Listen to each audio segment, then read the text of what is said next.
What's up, everybody? This is Nick Marty with Bearded Bites and Breakdowns. Um, one of my co-hosts, Ant and Dabney. I don't think he's gonna make it tonight. We just he went to the fair, kind of got the yuck. So well, we're waiting on Coach Hewitt, who is co-owner and co-founder of the Ocala Stallions. Hoping to get in contact with him soon. Hopefully he comes on. But right now, we'll go ahead and we'll give a couple takes. Opening day was the other night for the Yankees and Giants on Netflix. I noticed that they NBC is doing the MLB now, and it's good to see Bob Costas back. Doing the baseball. Haven't seen him do baseball in God knows how long. So, but you know, it's been a it's been kind of a like weird opening day for baseball, because the fact being that got all these games, but it was like on a Wednesday. Normally it's like, on a Monday or Sunday night. And it was kind of like during the week. So it was kind of like falling on deaf's ears. I think that's the bad thing about baseball. Baseball doesn't get it when it comes to their viewers, even though they probably had a lot of sold out crowds, but it's opening day. So, and then tonight we got Duke playing St. John's. I'm really hoping they, I hope Duke wins, but it looks like they're going to get Foster back, possibly. Tell me your thoughts on it. If you guys want to make any comments, y'all want to get on the show, please contact me. Let me know. Uh, you know, I look at it as it's an opportunity for someone to voice their opinion on stuff, you know. And if not, I'm just gonna make this quick, and then I'm gonna go watch the Duke play. So, which I I grew up watching Christian Leitner, Bobby Hurley, Grant Hill. My dad was stationed in North Carolina for a while over there, and he was in the Marine Corps, 7 years, weapons specialist. He, you know, he taught me to love Duke, so that's my team for basketball. At the time, wasn't a what didn't know really Miami Hurricane basketball at the time.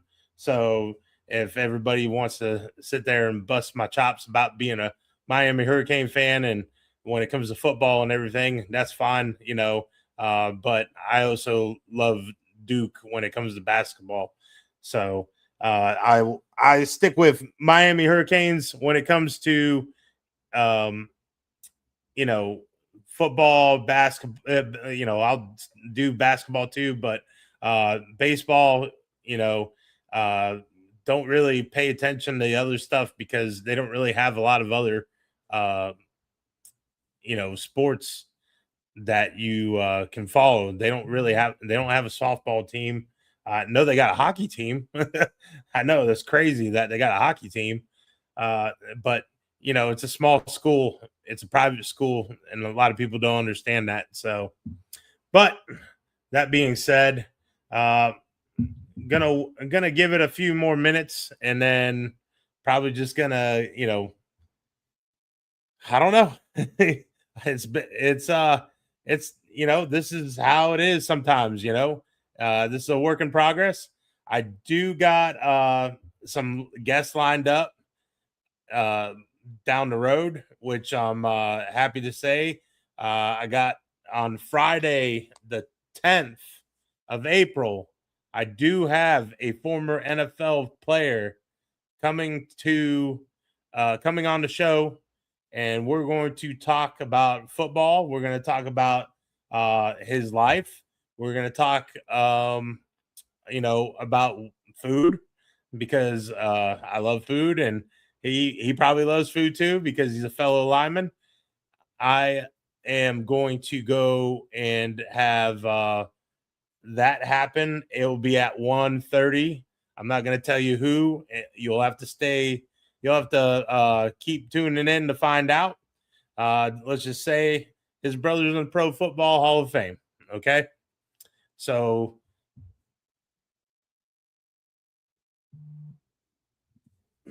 that, there's some big things coming, and I'm looking forward to it.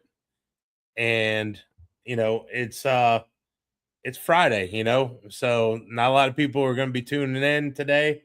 I was hoping maybe a lot of people would tune in today, but hey, things happen. I'm in a hotel, as you can see, with the weird background pictures and everything. Hey, J-Ho, you sit there and you talk about, and I need something to pop in the background. How's these stupid looking pictures and a stupid looking lamp in the corner? I bet you love that. I mean, it's it's not the greatest hotel in the world, but it will do.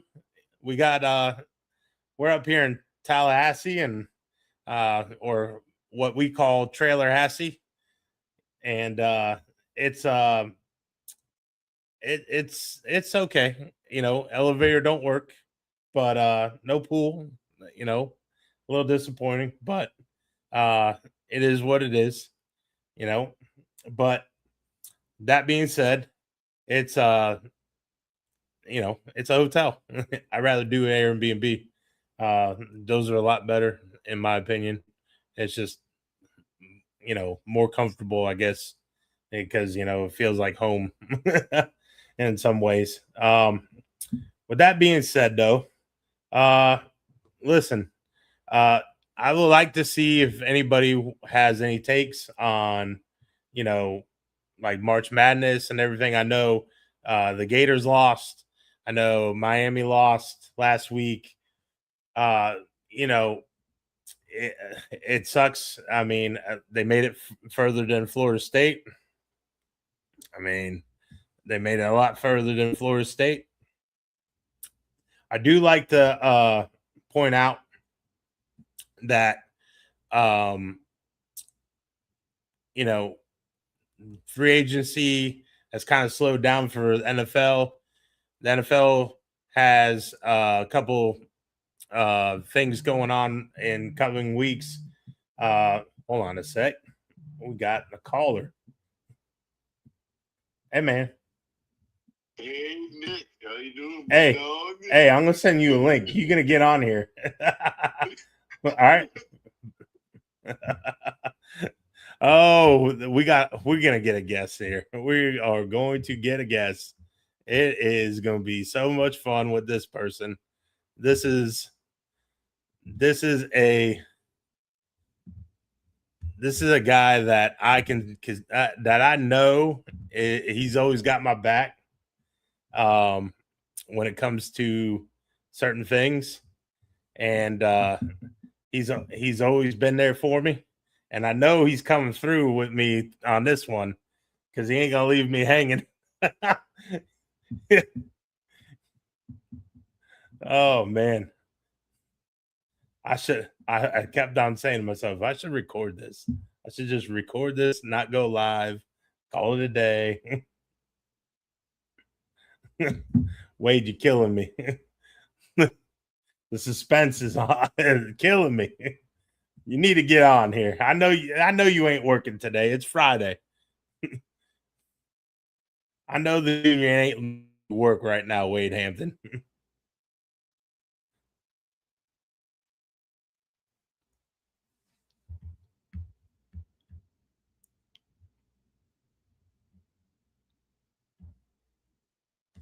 He's probably wondering, how the hell do I get on here?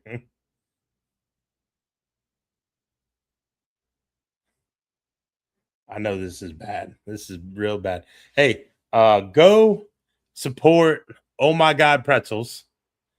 Oh my goodness. Here we go. Oh My God. They are very good. Wade Hampton, Look at that sexy beard you got going on here. What is up, man? Yeah, I got. I'm sorry, I got a little bit of powdered sugar there, man. I don't know what the hell's going on, Bro, what but I is got a up lot with more that? gray than you do. I don't know, man. I'm becoming Santa Claus or something. What the hell is Bro, that? yeah, that's a sexy Santa right there. Bro. Look, let me tell you something. I Yeah. don't accept a lot of messages where somebody tells me just automatically get on this fucking link, and now I'm on this link. But Hey. because I love you and I trust you, I was like, you know what? I'm just gonna just do it. And you're lucky because I just bought a new phone and I'm able to do it with better picture quality. Well, I'm gonna tell you right now, the picture quality, man, it made your beard look fuzzy. That beard, Isn't it something? that's a handsome looking thing right there. That's on your face, man. Bullshit. How's You're everything lucky going I'm for you? drinking. I'm doing all right, man. It's Friday. It's one of my days off, and I'm Hell yeah. drinking the original Coors, not just Coors Light. It's Coors, So I got a little Okay. bit of mountains in the can, Make sure your face is And the other way so I don't get in trouble. I don't no, want to yeah. violate any stupid rules, man. No, there's no rules. No. And then it's No, like, there is rules. That's the problem. There's rules on the stupid on the stupid Facebook and all that. They'll probably reject oh, of it. course. They'll probably go, "Oh, Yeah. yep, he's canceled. He's canceled already." Oh, yeah. Well, you know what? It's more likely I should be canceled. No, I'm I'm talking gonna about go out to me. my pool. Oh, Okay. you? Both Look of at us. you. Both of us Look should at be you. canceled. Why gotta brag, man? I'm at a hotel that has no pool. Really? Where the Yeah. hell are you, man? And Trailer Hassy. Oh. Yeah. Oh, so you're kicking it with Ron DeSantis right now, huh? No. Drinking some pina coladas and shit. No. Listen, I wish I could be drinking right now. I chose to do this show thinking I was gonna have some people on and everything, and just I guess my bad on the miscommunication, but listen, you bailed me out. I appreciate it. So I'm live on air. Yes, you are. Without even knowing. All right. Well, let's go with it. Hey, yes, sir. Hey, so tell us what you're working on now at work, unless it's classified. Certain things I do is classified. I can't say it, but I do. Yep, I work for a theme park and I work on the infrastructure side. Power plants, utilities, other things, but I can't go into exclusive detail. Yeah, But well, it's important to keep the guests happy without any disruptions. so how you think your Giants are going to do this year? Oh, we're outstanding, man. Actually, I just feel the. Should I call them? Go ahead. Should I call them the New Jersey Ravens? No, and it's ultimate disrespect there. First of all, you can't fit NFL team into New York City. It is highly crowded. We are the original New York team. We shared it with the Yankees for God knows how long. I am super, super happy about Harbaugh being a part of our family. Mm-hmm. I see the roster moves. I love what they're doing with the salary cap right now. We bought in, with what we're working with right now, we've got really solid players. I know he's licking his chops, like with the defensive players we have. I know he's going to make a major impact, but the one thing that we're missing right now in New York is we need grass field. I think that's the only thing that's really holding us with that artificial turf bullshit, and Malik Neighbors was one of our latest victims. And it's sad. Mara and Tish and those guys, they got all this money in the world. Tish is gone. Yeah, now, well, man. no, yeah, he is gone, but they already moved his assets. And with the league, appreciate, the league approval to his, descendants. So if we could just get that damn grass field, which we can afford, New York Football Giants would be an ideal place to play.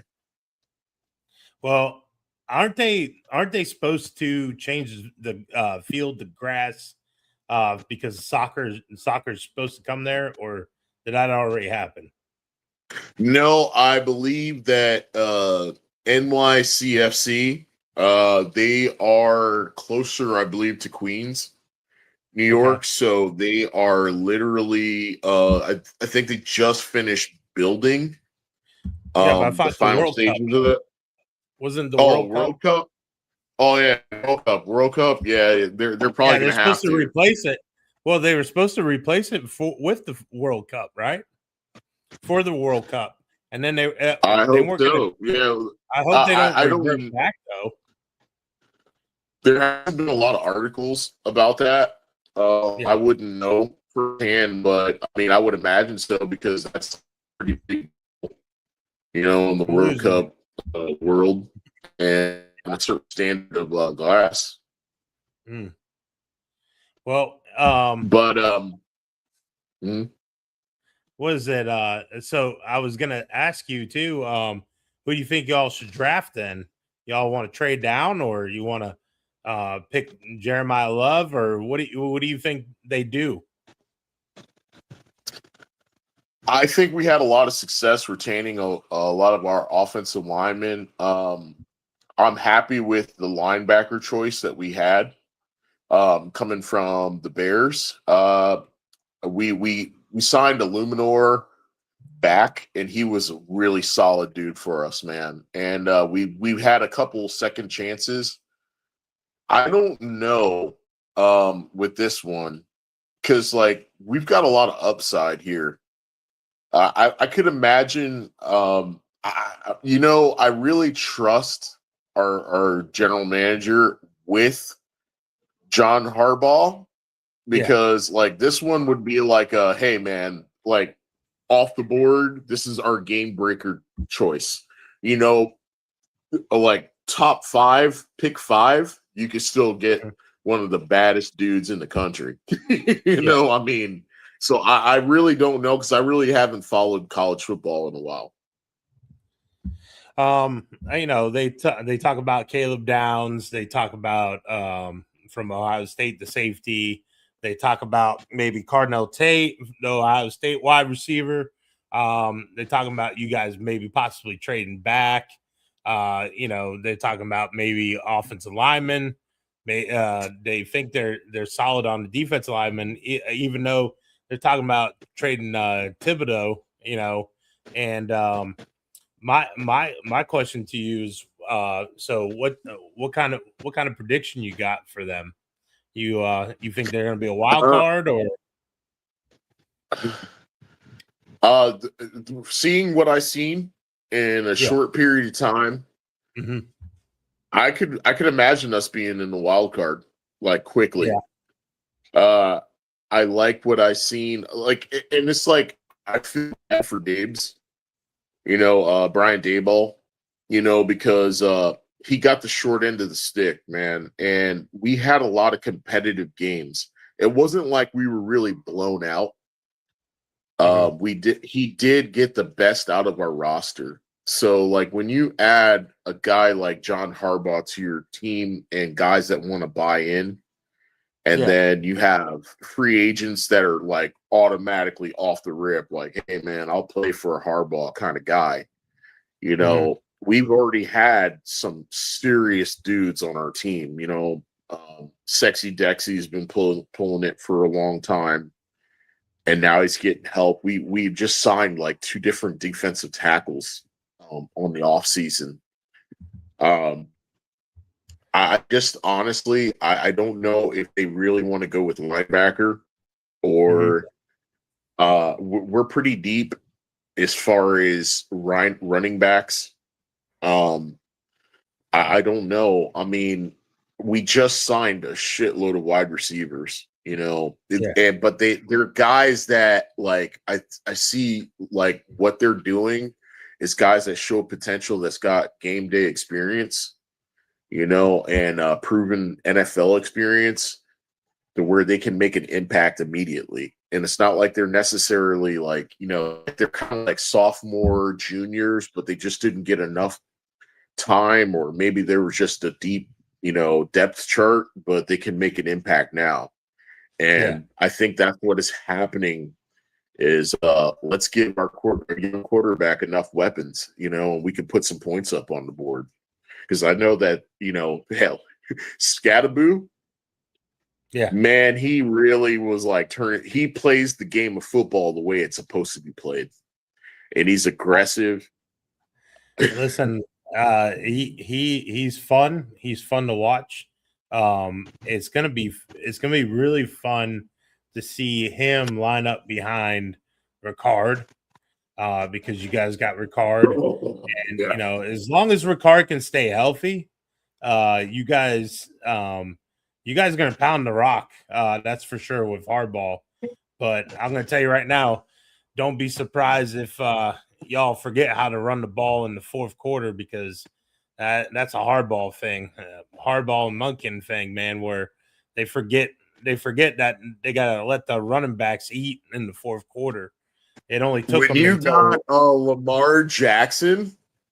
Yeah. And I'm going to admit it. Look, I am not a Ravens fan by any means, but I have the utmost respect for Lamar Jackson. That dude is the baddest motherfucker on the planet. And I'm going to tell you straight up. Dude, he got robbed. I mean, don't get me wrong. I love Josh Allen. I like his game, but he got robbed, dude. He was the MVP. He was the MVP. You better be careful. Your wife might be around. She's gonna stab you in the neck. Yeah, well, it is what it is. I even told them, I was shocked. So I was like, man, that's some league decision right there. Because look, Lamar Jackson is a bad dude, man. And I'm gonna tell you, he's been playing at a high level. And then especially when he came back off of injury. And then still put his team in a winning position, and then your kicker messed it up. Come on, dude. Yeah, he is a badass dude, and everyone knows it. And even when they tried to plug John Harbaugh in the when he had his debut, with the Giants at our training facility, they were already, and he was still said he loves Lamar Jackson, and I love Lamar Jackson. I love watching him playing. I used to watch him even with Louisville. You know what I mean? God dang, dude. Well, so the thing about Lamar is, a lot of people don't realize, he's just an odd cat, man. He's kind of like how Prince was, or kind of like MJ in a way. He doesn't want to be seen, doesn't want to be heard. He just sticks to himself, and it keeps a small little crowd around him. Doesn't want to, basically, go ahead and he doesn't want to be out and about. He doesn't want to be recognized, and he likes to keep it on the down low, man. He likes to be low profile. And I think it's a social thing, and this is the best thing that I can compare it to. And I'm going to say, let's just say Carlos Santana, right? Carlos Santana is not a man of words, but damn, when you put a guitar in his hand, he lets the guitar do the talking. That's exactly what Lamar Jackson is. You put a damn football in his hand, especially in the fourth quarter, in the last drive, he's going to get you the win. You just know it. He doesn't have to say a goddamn thing, dude. Well, that's how Prince was, though. Prince, he didn't like to be, he didn't like doing interviews and stuff like that. Go with Prince, man. No, that's in a way how Prince kept it, though. remember when Prince like changed his name to a sign, and then like everybody's like he was trying the to figure artist. out. He was Yeah, the artist, but I think yeah. he was chasing booty more Well, than no, anything. he no, he well he changed his name to a sign because he got tired of the record deals, the record companies owning his rights to his music, even though they pay him to make music, he's supposed to keep that. Well, he was fighting for his his music, and that's the Well, thing I'll about tell you what. yeah. I'm a big Prince fan. There's a lot of songs that haven't made it on the airwaves because of his protection rights and to his estate. No, Yep. I ain't lying, dude. Because like when he No. died, we went to a club. That specially there was 3 DJs in downtown Orlando, and they Okay. did a special event, and they played all of his not only nightclub hits and everything, and most people don't realize. But you're not going to pull up most of his songs on Spotify and all other stuff because of the copyrights. Yeah. It's just not on there. And I'm going to tell you, dude, like, oh, come on, man. Prince is No. obviously a legend. Yeah. Rest I mean, in peace, Prince, man. listen, he he is a legend, but he was also, like I said, he was an odd, odd guy, but like, like I said, that's how Lamar is in a lot of ways. Keeps his circles small and everything like that. So, that's just how it is. But I know you live. I know you live in Orlando, and you stay over there and everything. You've been there for a long time. Give me 3 or 5. Well, you give me 5 because I know you. Give me 5 mom and pop places that is a must have for Oh, man. Orlando. Mom and pop. Can't be no chain restaurant. All right. So I don't know if I can give you 5, but number 1. Give me all right. Give me number. All right. Tell me. Beefy King. You are not an Orlando person. You're not an Okay. Orlandoan. If you go to Beefy King, you got to go towards downtown Orlando, towards the old Florida or the old mall.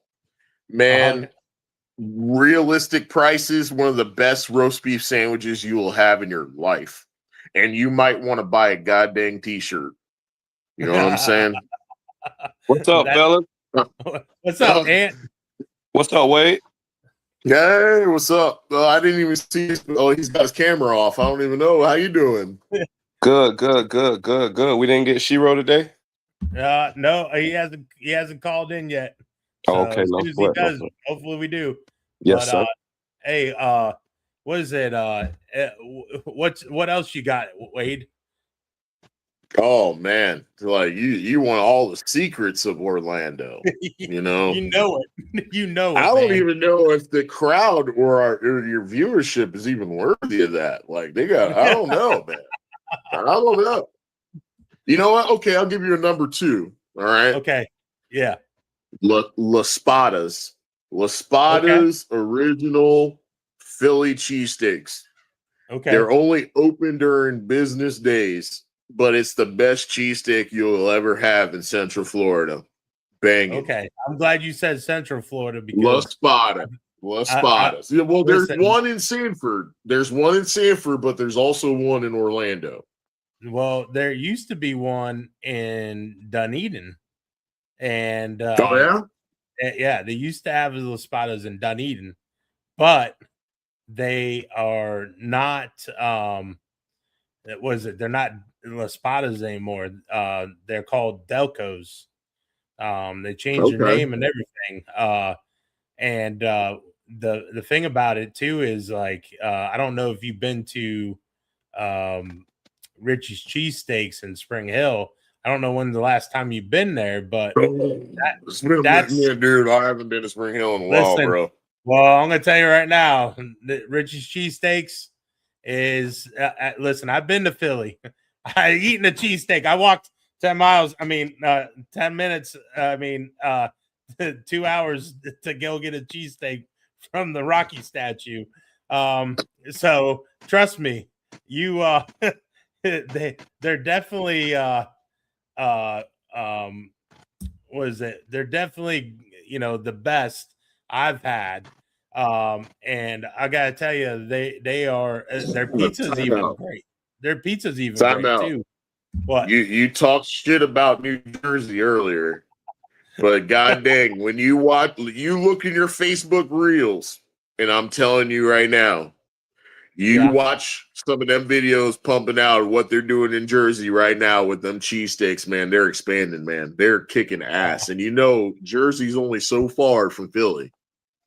And I'm telling you, man, I've seen some juicy cheesesteaks that weren't dry, like they got up in Philly, with Rocky Balboa and all that bullshit. Yeah. So I'm just going to tell you, watch out for them Jersey boys because they're doing some big shit right now. Listen, I have nothing wrong with Jersey food. Jersey food is great. Okay? I'm not going to complain about Jersey food at all. I will praise them. But I'm going to tell you right now, you cannot call yourself the New York Giants when you play in New Jersey. Absolutely, we can. We've got the most titles. The Jets did it. We're literally across the bridge. Bro, from New York City, a stadium with the Jets, New York. You know what? The Jets ain't played in New York. The Jets ain't played in New York in 30 years, and you gonna disrespect the New York Football Giants? That's crazy, Coach. Thank you, bro. And this is what I'm saying. It's like I got to rag on him, man. I got to rag on him because Wait a minute. But Nick, dude, like, what do you talk about? Like, so when the Bills talk shit, they're Orchard Park. They're not even in Buffalo, so they're the Orchard Park Bills. And look at what's happening in Chicago. They're more Toronto. Chicago, they're gonna move their asses to Indiana, dude. What the fuck is that? Hey, that's fine. That's fine. I could talk trash to Jo then. Be like, you're gonna have to change. But that's what I'm saying. It's like all this, but it's like, where are you gonna find space, man? It's gonna be astronomical prices if you try to put a stadium that holds like 80,000 people in the heart of the city. Come on, man, you ain't gonna get that. You're better off putting them in the Meadowlands. So, all right, so you got Beefy Kings, and you got Las Spadas, right? Okay, so I think this is more for personal gain than it is for the audience. Like when you come and see me, man. I don't know, man. You're playing with me here, dude. Listen, I don't know if you tried it or not, but keep hearing about it. Domus. Have you tried Domus? Oh yeah, they've been making some noise. Yeah. Like ramen places and stuff like that. And well, I heard the wings they're known for the wings there, and a lot of people are saying that's the best wings in all of Orlando, bro. All of Central Florida. I don't know about all that now. Yeah, people gas up shit all the time, man. People just get, a boner over anything. You know what I'm saying? Like, some people could just go to Walmart and be like, this is the greatest shopping experience of all time. You're like, what the hell are you talking about, bro? Yeah, the best wings in Orlando's tough, boy. It's a lot of little spots you can stop in, boy. That's a hell of a claim, boy. I will tell you right now, one place that disappointed me that they got highly recommended was Winter Garden Wings. You got to go to the Jerk Man. Listen, no, I can't. You ever tried the Jerk Man, Wade? No, I never tried it. Man, check it out. When you check it out, you'll think of me.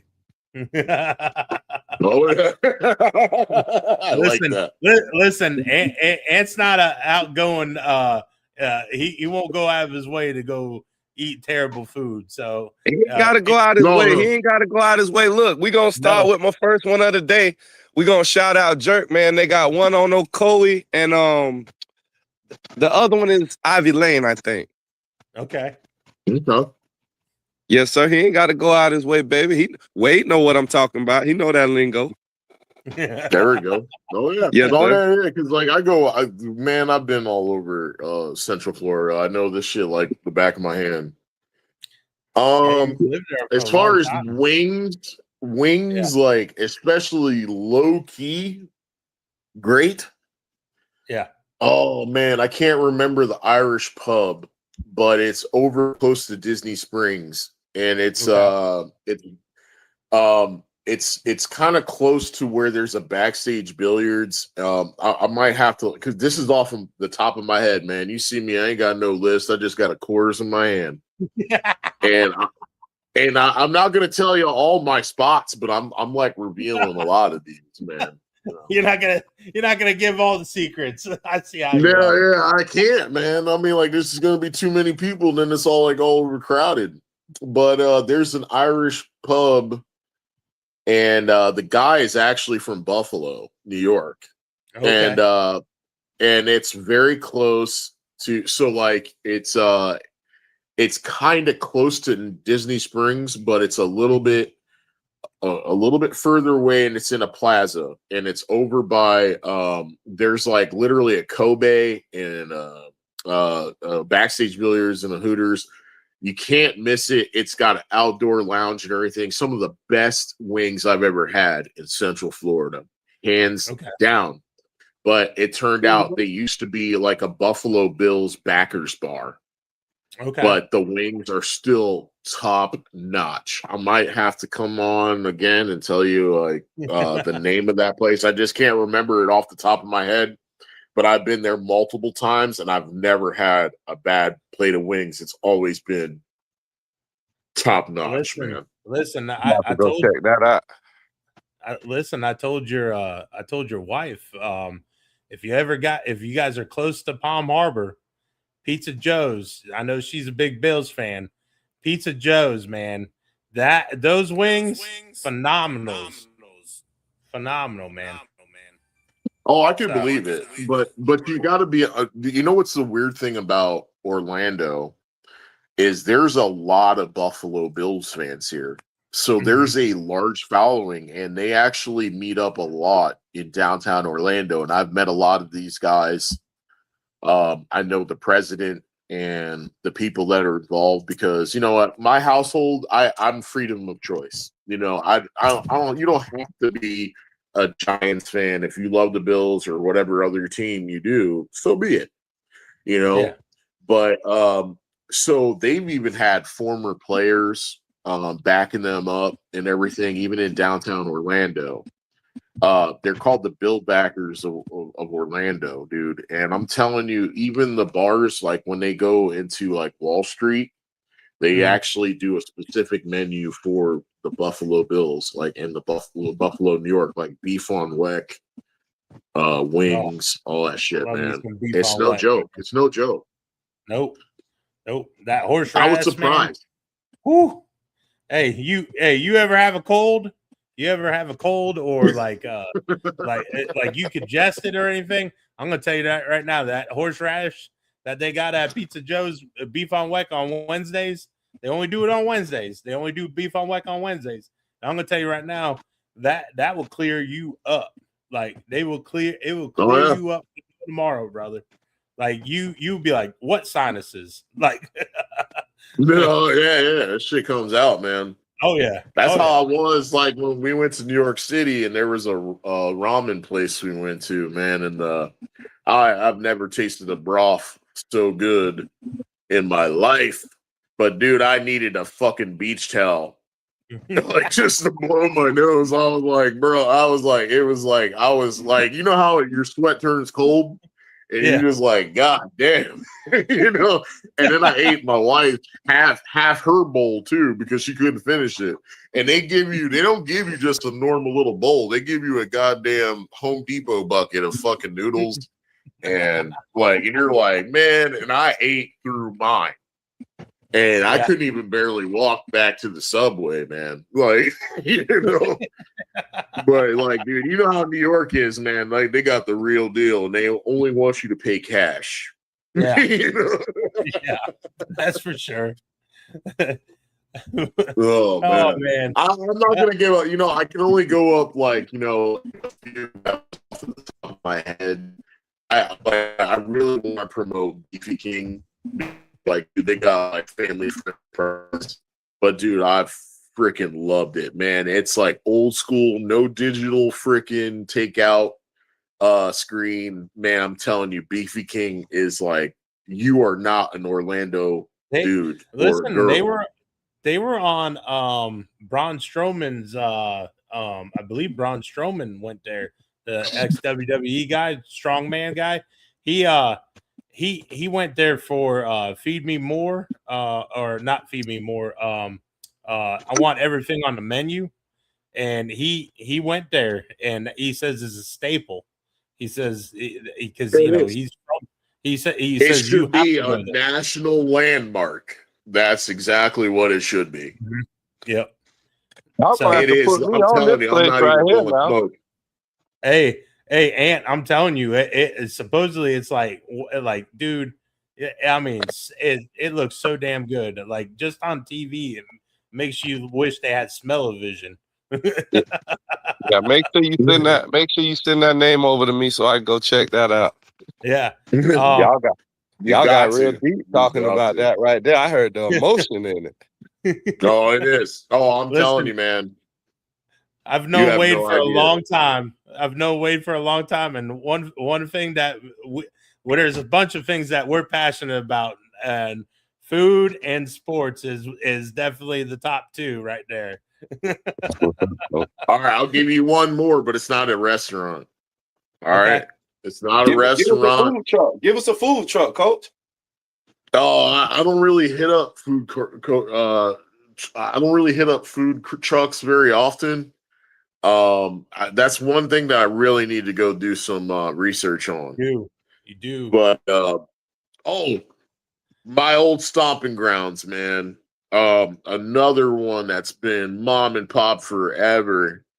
When I used to live off of Kirkman Road, man, near Universal, Lee and Rick's Oyster Bar. Lee and Rick's Oyster Bar, dude. It's a seafood place. It used to be an old house. And the husband and wife, the picture is still on there. Man, you get a freaking picture of amberbach and oysters or whatever seafood you want, dude. You are in paradise. They got neon lights. They got any seafood you want. And you're like, but damn, we're like landlocked. How the hell are we supposed to be going to an oyster bar? Shouldn't we be going to like something off the coast? Nope. Lee and Rick's Oyster Bar. Trust me. Like that is the spot, man. I love me some oysters, man. I love me some oysters. But that's not all they do. From Orlando. It's all seafood. Oh yeah, but dude, I'm telling you, this shit is like legit. I'm this is trusting like you now, Wade. Hey, yeah, Wade, dude. Do they grill them or they just raw oysters? However you want them, halfway. Okay. I do mine halfway steamed. I don't do them full steamed. I do it halfway steamed. Okay. But they shuck them like, dude. It is like when you go in there. I'm telling you the look of it. Like when you walk in, it's like it is storied. It is antique. It's been there. Like it is. That's another one that should be a national landmark. Lee and Rick's Oyster Bar. And how do you like your oysters? I stopped eating them a while back, but I used to eat mine just raw. Yeah, I can eat them raw. I gotta have hot sauce with them though, and a cracker. Yeah. But you know what? Over there in Daytona, we would go to Tidal Waves because they had all you can eat crab legs, you know. But I wanted the oysters because they had the they put the buffalo sauce on them with the blue cheese chunks, and they grilled them, and man, those things were fire. Like, oh my goodness! Like my mouth started watering. No, you know, ain't nothing like a place that you love and it's always consistently great. Yes, and it's just like they're just like, you know what? Fuck it. We've just been 100 years of greatness. You know, and that's what I love, man. Like those places, you know, like I'm tired of all this like cookie cutter bullshit, or like the you know, these places that are like corporate owned and everything. There's no life to it. But when you got mom and pop places like that, that's like been storied and generations is handing over, man, and it's still consistently great. That's what it's all about. You know? You're right. You're right. Yeah, because like, I mean, I know Orlando gets like that kind of like that stigma of like, it's all theme parks and everything, and it's not. It really, like, if you know the real true Orlando, dude. Yeah. Oh, okay. One last place I'll give you. I knew you. And I'm not telling y'all. You're like, nope. You know, and I can't because I'm giving y'all too much of my black book of food places. All right. We won't tell. All right. There we go. Well, there's another one called Van Barry's. All right. Van Barry's Public House. They do live music, but what's iconic about this place is that every time you go there, they give you fresh, one-of-a-kind garlic pickles. But the garlic pickles are like white and it's just fresh. And man, there's nothing like their pickles, man. Like you could, like, on a hot summer day, they're cold, they put it on your table, and all the food I've ever had there was excellence. And they're like thick cut and everything like that, but it's not just about the pickles. It's a wide open bar, food, whatever you want, man. But I've never had a bad meal. Even if you want a po' boy sandwich or whatever, it's stacked to the brim. Van Barry's Public House in Orlando. That's my last shout out. You know. Oh, shout out Van Barry's. Yeah. I'm gonna add Hewitt in. Yes, sir. That way he can go ahead and he can tell us, Wade, I appreciate you filling in, you know, with me being in a bind. I don't like doing this by myself at times. So I appreciate I had no you idea that you like, dude, this is like, I didn't even know I was live on there, but I was like, okay, let's go. Yeah, bro. That's my boy. Yeah.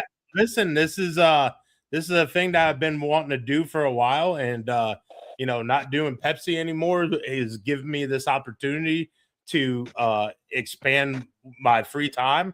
And you know, I'm not running Pop Warner football and cheer anymore, and you know, I'm just chilling out and hanging out. And you know, listen, you're welcome to come on anytime. Listen, I have Ant on as my co-host and everything. You know, I have Andre. You remember Andre? You know, you know, and you know, I just greatly appreciate you for always being there. You know, good times, bad times. You know, that's it, man. Hey, did you get that picture of me and you with that Mitchell player on the ground? Did you get that up? Yeah, man. It just like that was one of those things where I took a look at that picture and I just fell back and I just started, the memories came back. You know, dude, from the smell of our jerseys, from the smell of our helmets, to like what we felt like that night. It was humid and the wet grass, all that shit, dude. I was like, man, I can't believe it. And ChatGPT dressed that up, man. And I just thought that was the coolest thing that you sent me, man. And I couldn't even write a reply back to that. Listen, before you go, I want to tell Ant this story. And listen, I'm not trying to embarrass you. I still laugh. I still laugh my ass off to this day every time. This man, this man went to Down and Dirty Camp, didn't hydrate the right way. Okay. This man, he goes, hey, and he goes, he's hanging out on one of the coaches' tailgates, and he goes, fingers, hand, arm, and then he falls back like he's having a seizure. Bro, oh Lord. Hey, so coach, here's the backstory to that. I had no idea that I was even gonna go. The coach, I think it was Coach Wilk at that time, Wilkinson. Coach Wilkinson. Shout out Coach Wilkinson. Shout out. I love that dude, man. I love dude Wilkinson. Out of nowhere, he was like, "Hey, man, I got you a spot, like, to go to the camp." And like, there was no forewarning, no nothing. And I was like, and it's like, you're going to do what high school kids do. You're going to get hammered with friends and shit like that. And the day before, or you're eating cake, you're eating all this other shit. You're not prepared to go to a freaking football camp. And I looked at Coach and I was like, okay, I guess I got to get ready. So I had no time to hydrate. If he would have like told me a week prior, or like maybe like 5 days or 3 days ahead, I would have been gushing down water. So I went out there, barely any water in my internal organs, and I fucking almost died. and this man got picked up by the shortest coach. Think of someone shorter than Corey Edwards. Okay. Yeah, man. They had to give me IVs and everything. Lift and weight up, carry like fireman carry him. Fireman carry him all the way to the building. That was like my first time ever going to a football camp, dude. I didn't even know, but you know how Florida is. Florida is like so ridiculously humid and hot, dude. And it was like, how it was. And like, no matter how much fruit, no matter how much water you're doing, like you need potassium pills. Now that I'm older, you need magnesium, you need all this stuff to keep in the game. Like now that I've been dealing with it for like most of my adult life, but damn, dude, like let a dude know, before you send him to hell. Oh, I love you, man. I appreciate you coming on and everything. I'll make sure you're better prepared. And maybe I can have you come on draft night and give me your Giants pick. All right. Oh, I would love it, man. I'm excited for the Giants this year, and man, dude, I'm so excited for football. We were the ass of the league for a while, and for the last probably like 10 years. So like, I'm just excited. It's going to be great. I'm glad that I just answered the call. So I'm like, what the hell? Nick just tried to call me. I asked, well, you know what? And then all of a sudden we're on here, StreamYard. And I wish the best success for you, man. Chase your passions, man. You got if you end up doing something even more important and you're getting paid, remember it, bro, because I'll join you. Listen, I'll see you at Beefy Kings. I see you at Beef Kings or whatever, Beefy Kings. And, that's it. And buy you roast beef.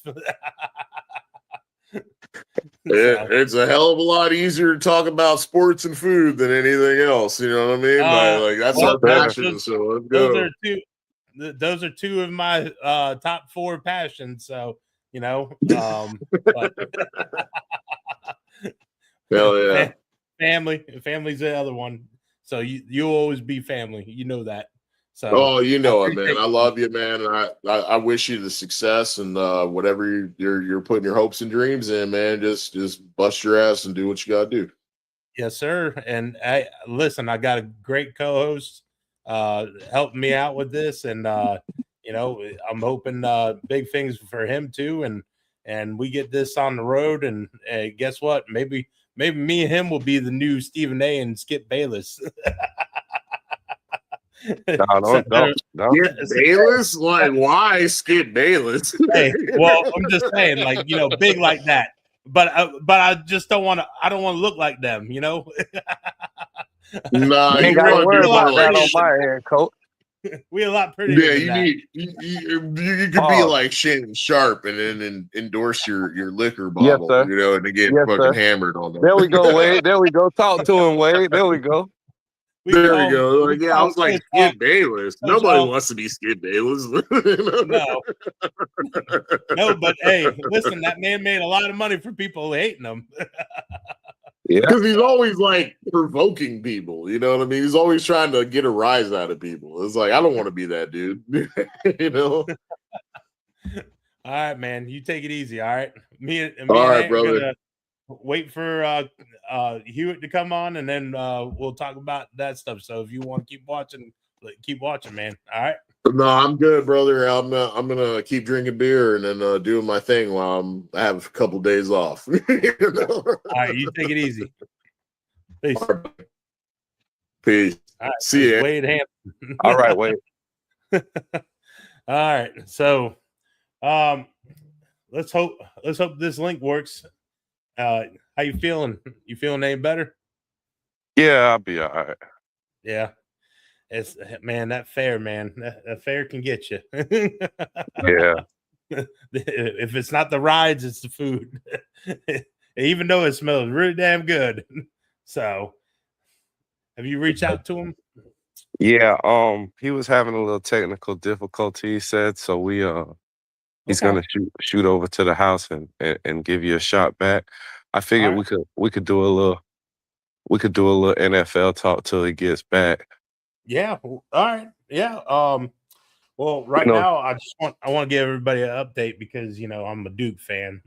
When it comes to basketball, right now Duke's Duke fan. Duke's winning 39-37. Wait a minute. What do you mean you're a Duke fan in basketball? Yeah, man. My dad was stationed in North Carolina. I was there give me the story. I was there for a year. So you don't when I was a man, kid. come on, Nick. And listen, you trying to give me the story now? That's this crazy. You Miami fans got all these second basketball teams and baseball teams, and they all happen to be champs. What is going on? Listen, I do baseball, like I said in the beginning. I do baseball for Miami. I'll do basketball for Miami. I'll do Lady Canes for Miami. But listen, when it comes to Duke basketball, I will always be a Christian Laettner, Grant Hill guy. Okay, so man, Bobby Hurley was one of my favorite players growing up. They were good players. Listen, hey, I got to witness the Laettner shot, man, when I was a kid. Like shoot, dude. I wore Laettner's jersey when he was a Timberwolf. Like everybody made fun of me for wearing a Timberwolf jersey with Laettner on the back of it. They should have. They should have. They were trying to help you. Listen, I wore the old, not the old style Detroit Pistons jersey. I had like the one with the stupid Mustang. It had the horse, but it had like the tailpipes and stuff coming out of it. I had that. Yeah. I had that version of Grant Hill jersey because I did too. We all did. Grant Hill might have been like a LeBron James that never got hurt, right? What could have been, bro? What could have been with him? Like he was. Oh my goodness, dude! If he was Pippen 2.0, dude, he was making a name for himself, and then he had that ankle injury, and he was never the same, man. Never the same. So, who is your team for NFL? Broncos. The Broncos. What? Yeah. Tell me what. Tell me why. Tell me why the Broncos.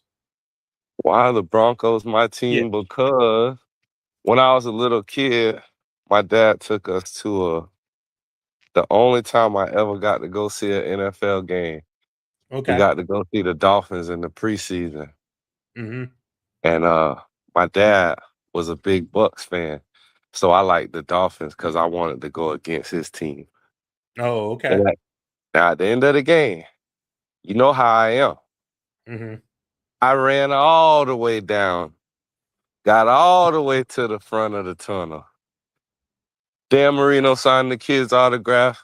I'm talking about me and him was pushing each other like peanut butter and jelly between the bread. You heard me? Mm-hmm. And Dan Marino signed his autograph and not mine. It was over for his ass. So Dan stood you up, and that's the reason why. You know what I mean? He didn't appreciate He didn't appreciate a real one. I had to slide on. That's why he never won a Super Bowl. He should have signed my napkin. You know, I think I don't know if I told you this or not, but J-Ho, he went to go get Simeon Rice's autograph, and J-Ho wanted he ended up pretending to be someone special to get Simeon's autograph. He goes, Simeon, couldn't you sign my football? And Simeon was like, signs it, and he goes, thank you, in a regular voice. I was like, man, you going straight to hell for that. Bro, seriously, that man was like, he straight up did that. I was like, man, I can't believe you doing something like that. That's so bad. Coach. Hey, yeah. Coach. IQ on 100. Listen, it's a high IQ play-by-player in crunch time. Listen, you got to do what you got to do, right? So, yeah. I mean, yeah, you know how it goes. An autograph. I mean, you know, I played dumb to get Randy Moss's autograph or something like that, but you know, I've had some pretty good luck to get grabs, so I can't complain. I ain't a big autograph person. Or like, you know how people be like, oh, let's take a picture with this famous. Yeah, I don't care about that. No, that's just me. I'm not a big. Listen, people get bothered all day long. I was a big Nate Newton fan growing up because, you know, me being a fat kid and all that. Nate Newton was one of my favorite players. And he went ahead and we met him. I wanted to get an autograph from him. He didn't want to give me an autograph. I said, can I at least get a picture with you? And he's like, yeah. So I got a picture with him. And then I got a picture with Shannon Sharp. We met quite a few different people that day because me and him used to go autograph hunting when like the Super Bowl would come and everything. Now it's just so damn big now that people have kind of ruined it where you can't even approach anybody. I remember approaching Clinton Portis one day and got his autograph, but I didn't even want an autograph. I just wanted a picture with him.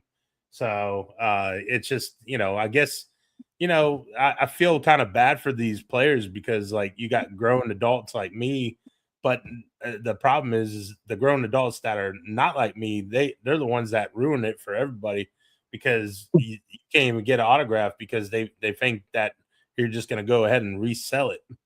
And it kind of sucks, you know, because I just collect. It depends on who you are, though. So, but I mean, yeah. You know, it comes with it. Yeah. So, how do you think the Broncos are going to do? You think they're going to be able to get back to the AFC Championship? We'll see. Okay. I think it depends. You know, the league. I heard the league was talking about expanding another week. Yeah. And maybe making a rule where players could only play 17 games except for like kickers and quarterbacks or something like that. So we'll see what the rules committee comes out with and how it all works out. Okay. I don't know. I mean, what do you think? It's hard to feel like we wouldn't have got to the Super Bowl and had a chance to win it if Bo doesn't get hurt. Yeah. And then I like the pickup with Jalen Waddle. I think that's really good. What do you think about the Waddle trade? I think it's a really good piece. Yeah. I think we had a decent wide receiver room. It was really decent, but we didn't have I don't think we have a top caliber player. I honestly would have liked to see them package all those picks and maybe at the first round next year and go after a Justin Jefferson or somebody like that. Yeah. But I like Waddle and how it fits with Cortland Sutton, Marvin Mims. We're hoping Evan Ingram has a bounce back season. Troy Franklin. Yeah, I like Franklin. I like Franklin a lot. He turned it out pretty good for a rookie. He he's got good chemistry with Bo because they played their last year to college together. But Cortland, man, when he came out of SMU, he was one of those guys that I wanted, man. Like I wanted big time. Like Cortland, I feel like hasn't reached his potential yet, and I feel like he's gonna get there soon. Well, I mean, he had back-to-back 1,000-yard seasons.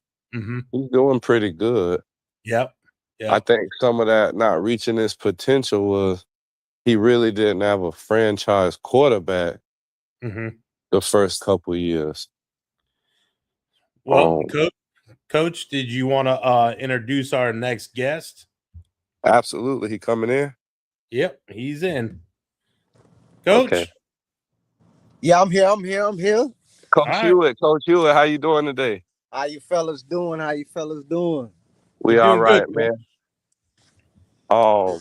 This one of my buddies from Ocala. Well, he's coaching now in the Ocala region, Coach Hewitt. Coach, why don't you introduce yourself to the listeners, man? Tell them a little bit about yourself. Everyone, I'm Coach Hewitt. Also, I'm the owner, co-president of the Ocala Stallion, the new and upcoming hottest youth football organization in the 352 area. I must emphasize that. Everybody, we're gonna be hearing much more about us, what we about, what we stand for, what we ain't about. We just here for the kids, and I'm here to take it in tonight.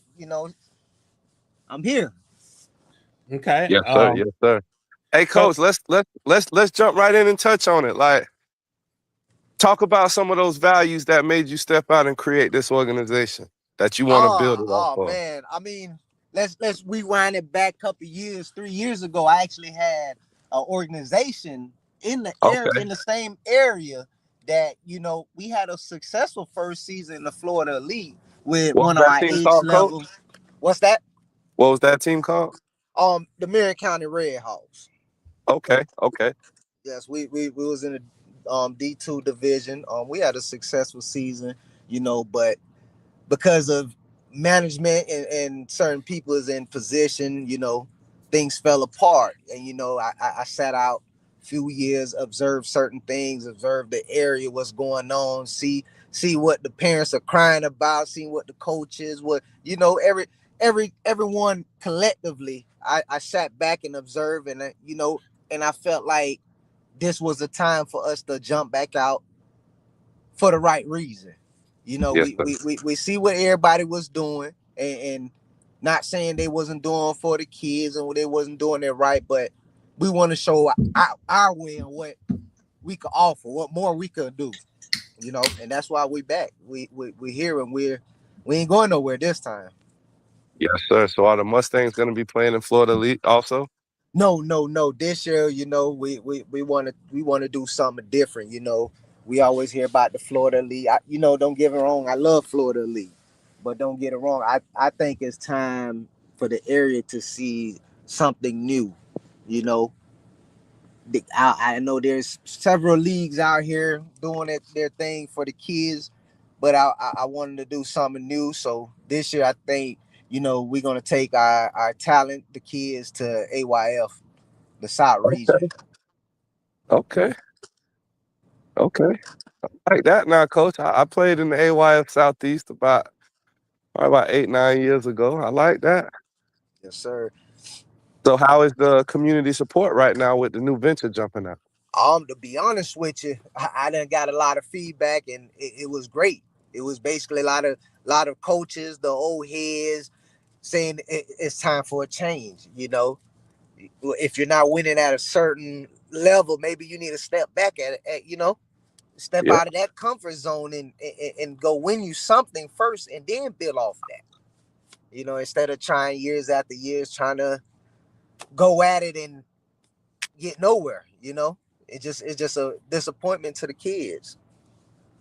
Yeah, I understand that. That old saying, sometimes you got to take one step back to take 2 steps forward. Correct. Yes, sir. So what do you think the Stallions will bring to the area that no other team brings? Ah, man, good question. How I look at it, man, discipline.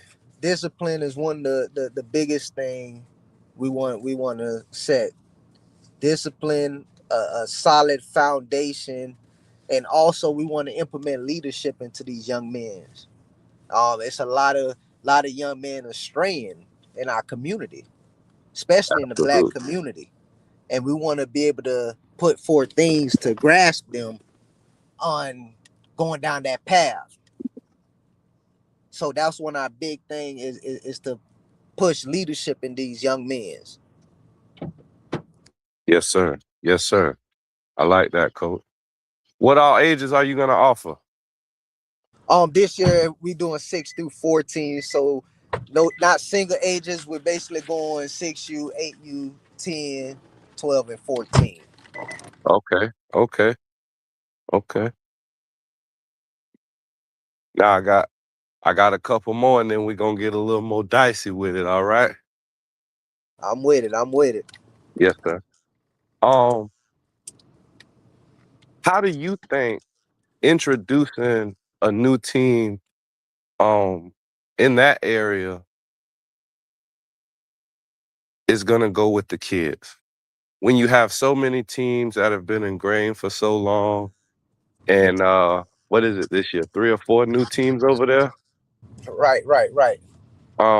How do you think what sets you guys out from other groups where kids and parents will say, this is the environment, this family, this home? Basically, we not set out to be the monkey see, monkey do. That's basically what the Mhm. parents are seeing right now. If this organization doing it, we're going to try to do it, or we're going to tear them down and not support them on doing certain things. We ain't here for that. We're trying to be in our own lane and steer our own school bus, in a sense. Good. I totally understand that, man. That's one thing uh, I absolutely try to do is stay in my own groove. So I completely understand that. Do you think we're ever going to get to see all the big teams in the city go at it? Nah, it won't happen. It won't happen only because of egos, and it's not necessarily egos. It's just money hungry. It's I mean, you but think it's coach, for the kids, but it's just everybody want. If a organization not getting a part of that door, they're not gonna do it. And I see it going happen year after year after year in this area. So that's why I would say no, it ain't gonna happen. because I sure like to see, everybody get it in now. I wouldn't mind that at all. I think a Don't get me lot of wrong, it can be done, yes, but it would not be done. right. Stuck in a negotiation, huh? Yep. Huh. Now, Yeah. coach, Echo Nick.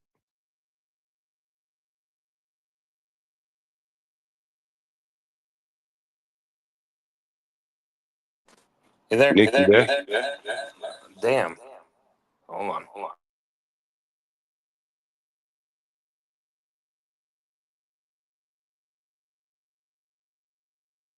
Oh, technical difficulties, everybody. Give us a second. So, Shiro, now let's talk. Give me your strongest 2 clubs in the park. Right now, I'm gonna say the 12 and the 8U. Well, hey, okay. How y'all looking? We got anything over there you think might be able to push for some playoffs? I'm looking for every age group be in the playoff. Yes, sir. That how I see it. I'm trying to make a splash in the AYF and also let them know that AYF got some competitive teams also in there. That's what's up. That's what's up. You know, that ain't something that's easy to do anywhere. I don't think in any league, whether you're in, you know, AYF, Florida Elite, Pop Warner, you got the Big Ben boys, the Power League. It's hard to get every team in there. I feel like Ocala has the talent. 352 has the talent to do it, and why not me be the first one to do it? Absolutely not. That's one thing we tell our boys. Why not us? How does, like when you say it's hard to get past the politics and the negotiations to get the teams to play each other, how does politics and Little League influence the experience that the kids have in a positive or negative way, you think? Basically, when you have organization put certain coaches, certain people in certain position that a lot of kids tend to flock to, these kids and technology these days, they feed off a lot of things and they see a lot of things. So once they see a certain coach that they love so dearly engage in certain activity, they're gonna feel like it's okay for them to engage in that same activity or to misbehave to a certain situation to another coach or another parent or of that nature.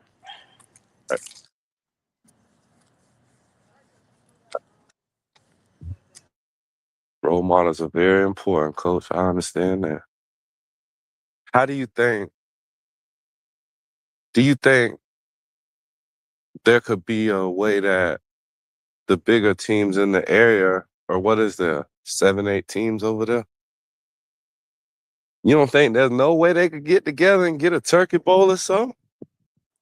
Coach, I tried a few years now.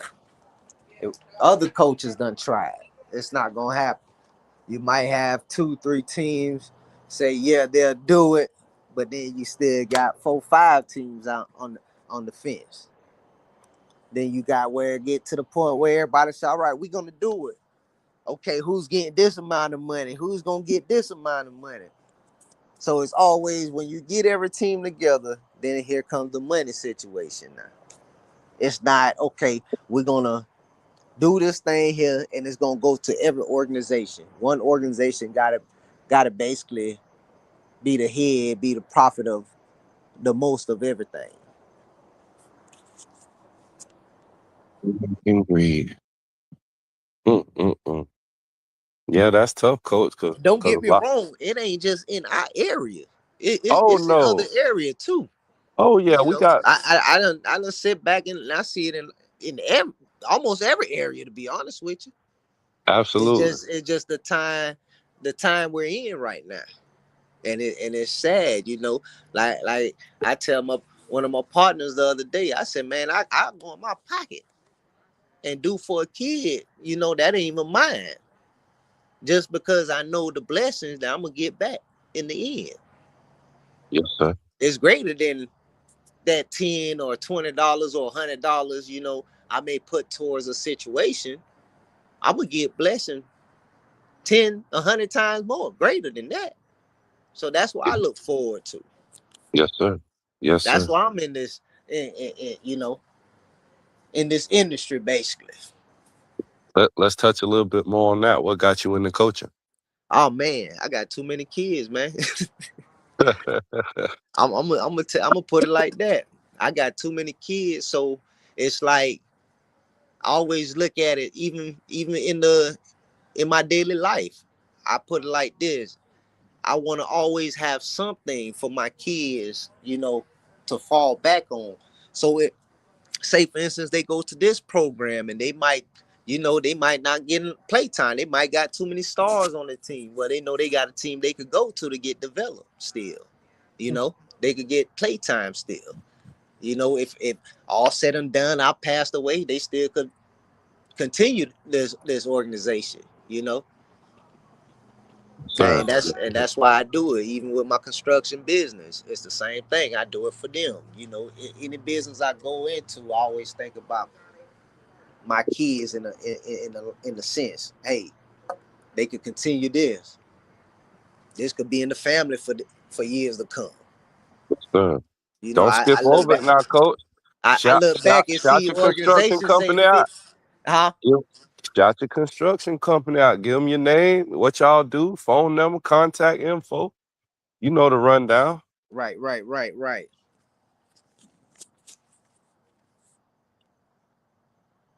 Yeah, definitely gotta get that up there.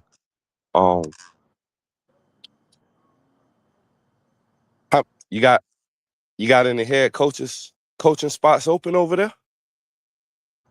Right now, I have the 6U head coaching spot open right now. On my 6U, I'm looking for somebody that the baby's gonna grasp to like a magnet. That someone that's gonna basically teach them what they really need to know, not just putting them out there to run up and down and scoring touchdown. You know, I want to at the end of each practice, I want to go to little Johnny and say, little Johnny, what's the 3-point stand? And Johnny could basically get down in the 3-point stand. You know, Yes, what's hey Craig, what's the route tree? You know, at a certain age, you got not necessarily you gonna tell them all of it, but little things you could start implementing in them, so they'll know when they get to 8. Coach, I know how to get down in the 3-point stand. You know, they showing their teammate when they get on the next level. Hey, this how you do it. You know, absolutely. and that's what I'm looking for into a 6U head coach. So that's why I haven't put anyone in that position yet. Right. I understand that it's important to start good habits early. How do you know where you guys be playing home games at? Right now it's actually a toss up in the air. It's a toss up right now between ORS and I if I tell the next one, it's like I'm letting the back announcement out the bag, and I don't want to do that just yet. Okay, coach. I ain't That gonna push announcement too will be hard. coming next week, but I don't want to let that announcement out yet until I confirm. But I'm about 90% sure the next home field I was gonna say is where we're gonna be playing at. Okay. All right. Well, we're gonna stay tuned now. We're gonna watch out for that. Now, I got a question. So with the Red Hawks, you know, we gonna keep it somewhat clean, but we gotta talk some tea, coach. The city wanna know how the Red Hawks did so good the first year and then it all unraveled like that. How we got so good? We got in the streets. We got in the neighborhood. We recruit. We did events for the community. We was definitely in the community. So we won over the community. So we got the kids. Now how it unraveled, management. You know, I said it. You know, I'm a type of guy. I like to forgive, but I never forget. You know, that's why I'm so blessed, because I'm a forgiving guy. You know, Yes, sir.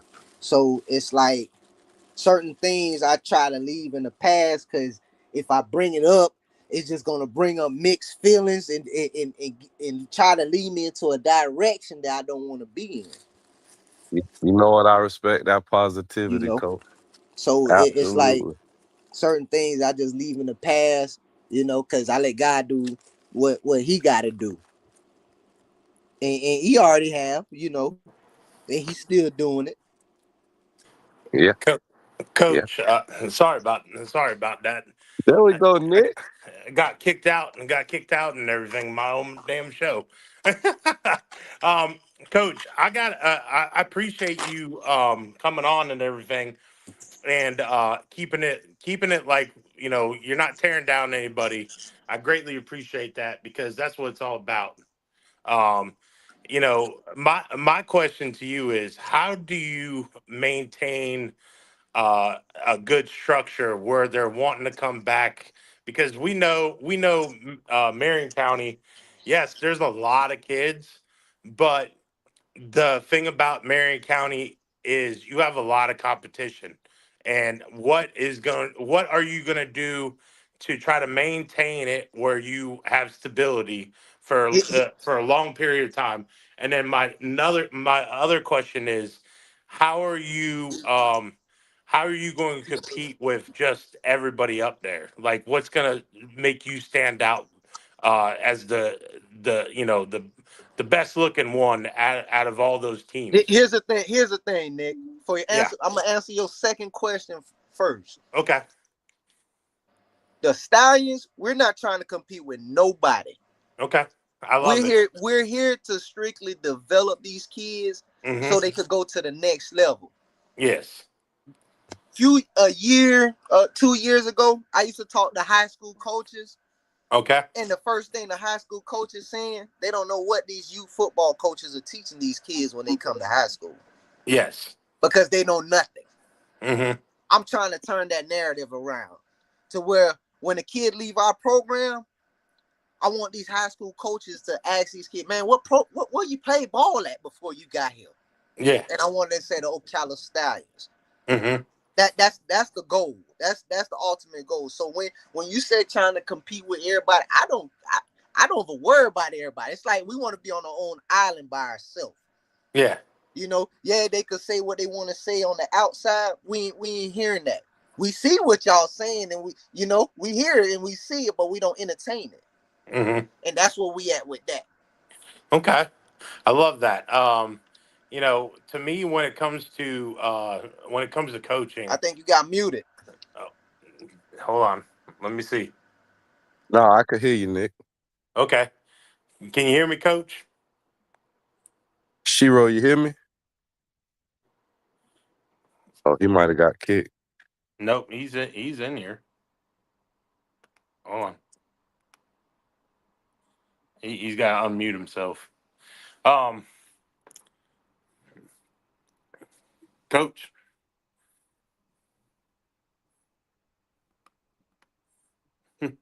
It's a work in progress, man.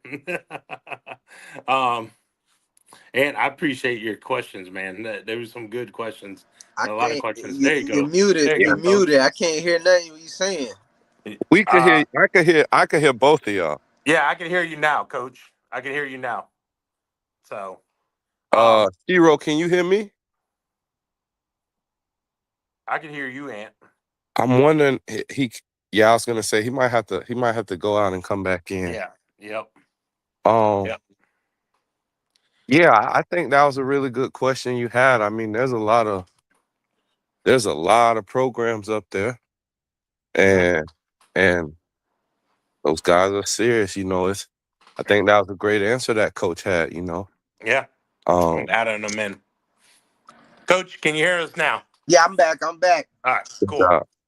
Yeah, I think it was a great answer Coach Hewitt had about the goal of the program is not to compete with other programs as much as in a way, that's just the world we're in. But the goal should always be the kids. Mm-hmm. Nick, I'm big on that. Listen, that's a true coach. That's a true coach when you're all you care about is developing. The wins will come. We all know this. Wins will come.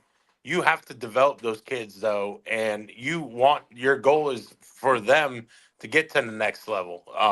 Correct. That right there is the thing that needs to happen. It's one of those things where we as coaches and guys that want to compete, we lose track of that at times, And I feel like you know what a true coach is when they're worried about developing. And to me, that right there, you're not looking to compete against other people, which I totally understand that. But it is I mean, there is a lot of teams.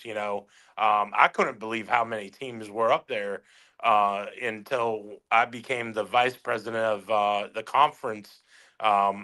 For Pop Warner, and I didn't realize what Marion County and Bellevue and all them were going through, especially Marion County. The Raiders, and they were the Ravens, Ocala Ravens, and all that stuff. But um, the the other thing I was going to ask you, Coach, what you obviously have talked to a lot of high school coaches and everything. Um, what is their what's their goal for kids to develop in your program? Because we all know, like, they're like in Citrus County, me and Ant have to go through a revolving door of high school head coaches, so we can never get their playbook. We can never establish anything that they're going to run in high school, let alone middle school. And it's not like Dunellen, it's not like South Sumter. What are they telling you? Hey, look, we would like to see you guys run this because So we so run basically, this. so basically, it's not necessarily what we're running or anything. Hmm. It's basically on the development side. Okay, Okay. good example for a lineman. A varsity lineman should be going into high school knowing what a swim move is. You know what I'm Hmm. saying? He Oh should yeah. know. He should know what all the holes is. Some of these linemen that they got on these teams, they don't know that. They just know I'm a big guy. I'm supposed to just block. Hmm. You get what I'm saying? They don't Oh they yeah. don't know the technicality of being a lineman. How fun of being a lineman can be. Hmm. And that's the narrative I'm trying to change. You know, especially for the receivers. I done seen receivers lined up where their outside foot is the foot first. They don't know it's the foot that's facing the where the ball is supposed to be up. You know what I'm saying? Just Yeah. little things like that. And I feel like at that age, that's where you're supposed to teach them all this. Hmm. How to properly run the route tree the correct way. How to hold the football in the right hand, How and to hold a football when you're hmm running with the ball. yep, and which How hand to to how run to with. actually how you supposed to catch the football. Yeah. You know, we're straining. All I see is let's get this team. Let's stack this team with dogs, and let's go compete. Hmm. Now, what about the kid, the little John over here that really loves football and just want to learn the game?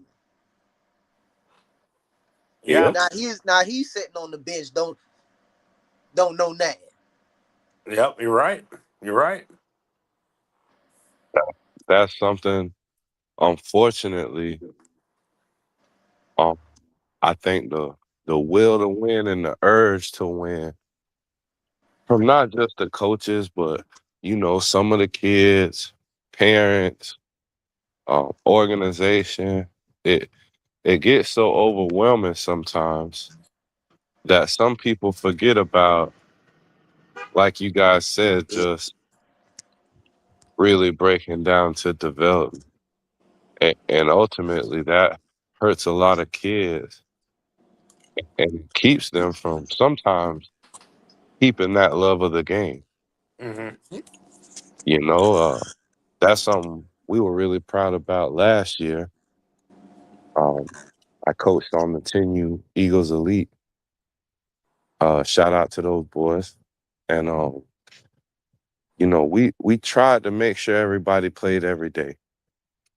We had a couple hiccups and and games that got called early because the score, where a guy maybe not get that many plays, but we'd make sure we we got him some extra rec next time. It's tough. It's something that's hard to juggle, especially if you're a person that keeps a bigger team. We tend to always stay around 35. Um, I think at one point right before the season last year, we had 41. So, development and reps and stuff is absolutely important because ultimately nobody wants to be the person that makes a kid not love the game or not want to play the game or reject, because he feels he was mishandled or mistreated. Right. So, was it, Coach? Are you going? I'm sorry if you probably already answered this or not. Are you going to be, coaching yourself? On what age group are you going to be coaching? Good Well, question, I'm man. the 8U head coach. To Okay. answer that question, yes, sir. All right.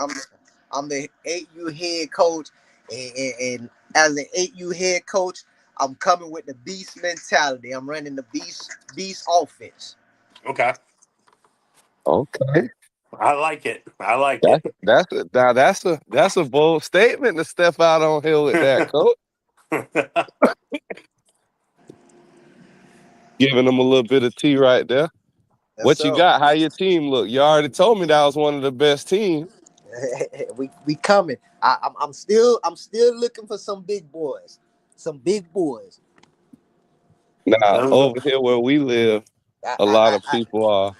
Yeah, I'm still looking for some big boys. I'm taking skilled players as well. And just to let everybody that listening, all my 8U players play for free. It's on coach. See, now you just messed my next question up, coach, because I was gonna say I saw a flyer said it's NIL deals for 8U. I had to go check my ID and see could I pass, huh? got any eligibility left, Van? Hey, boy, NIL, boy, it's real out here. Oh man. It is. Now, Coach, how is this league that that you're in? Because obviously, me not going, I'm was a Pop Warner guy. I know about Florida Correct. Elite. I know about MCYF and PAL and all that. How is this league compared to those? I would say it's not a Florida league, Okay. but it has the talent teams in that league to Mm, compete with teams in Florida league. Yes. okay. And Oh, they go they ahead, got coach. a, they got a quite few teams within a hour distance from Ocala as well. Quite a few at that. Like north of Ocala. No, south. Like Oh, south of Ocala. Okay. most of their teams are in the Orlando, Oh, okay. Leesburg, Apopka area. Oh, okay. Yeah. All right. Now, I Coach. I I I like AYF. It's obviously been about 8 years, 7 years since I participated in AYF, but I liked AYF. Nick, we've talked about it before. I think Yeah. it was a mixture a little bit. Uh, like Coach Hewitt said, not quite Florida Elite. I don't think it's quite. Um, I just don't. I think there's great competition. Don't get me wrong, but Florida Elite has a lot of elite. Just the name is the name. Mm-hmm. AYF has some amazing teams and groups too. Positive thing about AYF is it's also national, like Pop Warner. So, you're liable to run into a team from somewhere else in the country that they're just having a good year. They just have a good stick this year. Is that and is that the same league that um Hester's coaches in Orlando? I think Hester was in Florida Elite. Oh, okay. No, All right. Florida. Devin Heston, Florida league. Oh, okay. All right. Yeah, with Yeah, the he with West Orlando Orlando Jags. Jazz. Yeah, Yeah, he with yeah, West yeah. Orlando. Yeah, I couldn't remember. I couldn't Shout remember out, Coach. which league it Shout was. out, Coach Hester. I Yeah. think they. Most definitely, I had the honor of coaching against him. Yes, Wow. sir. Yes, sir. They're on the streak right now. They don't won quite a bit now. Yeah, I If they think he having a won tough every time year. figuring that guy Every out. year he been with them. Yeah, they having a tough time figuring that guy out right there. Dealing with an NFL Hall of Famer. Now, Coach, I got a question for you too. What like where'd you play? Did you play in high school and all that? And did you go anywhere? I actually played in games with high school. Okay. Yeah, college I ain't played nowhere. Nope. Okay. I actually skipped the college and came back home, and you know.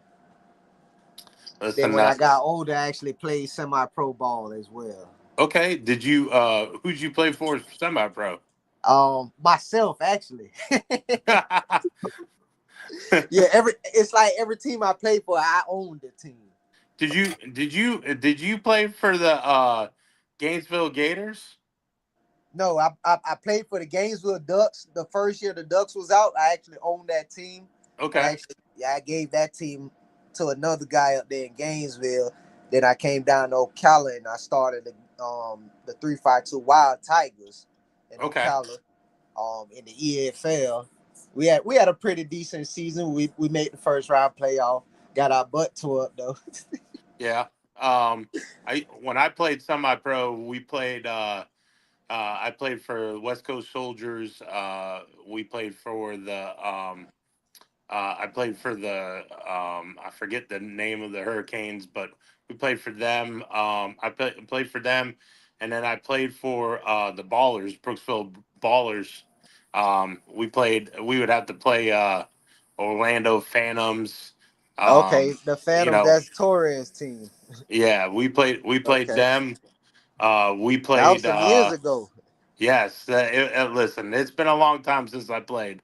Yeah, that's We some played. years ago. We played the Duval. Raiders, Duval. No, they were. I think they were the Jags or Duval Panthers. Jags. Yeah, yeah, something like that. Okay. Yeah, every damn time we go up there, Duval. You know, I had to hear that crap, so that was fun. Um, but yeah, we went up there 18 strong, man. 18 Yep. strong one year. We went up there, played with 18 strong, and guess what? We ended up making a game out of it, and we just barely lost in the damn conference game, a conference title game. Like, I mean, it was a dogfight, and it came down to like just like one last chance of scoring a touchdown, and then we ended up just throwing an interception, and it cost us the game. So it is what it is. Turnovers matter. So, but a couple questions I got for you, since we are on a sports and food review show.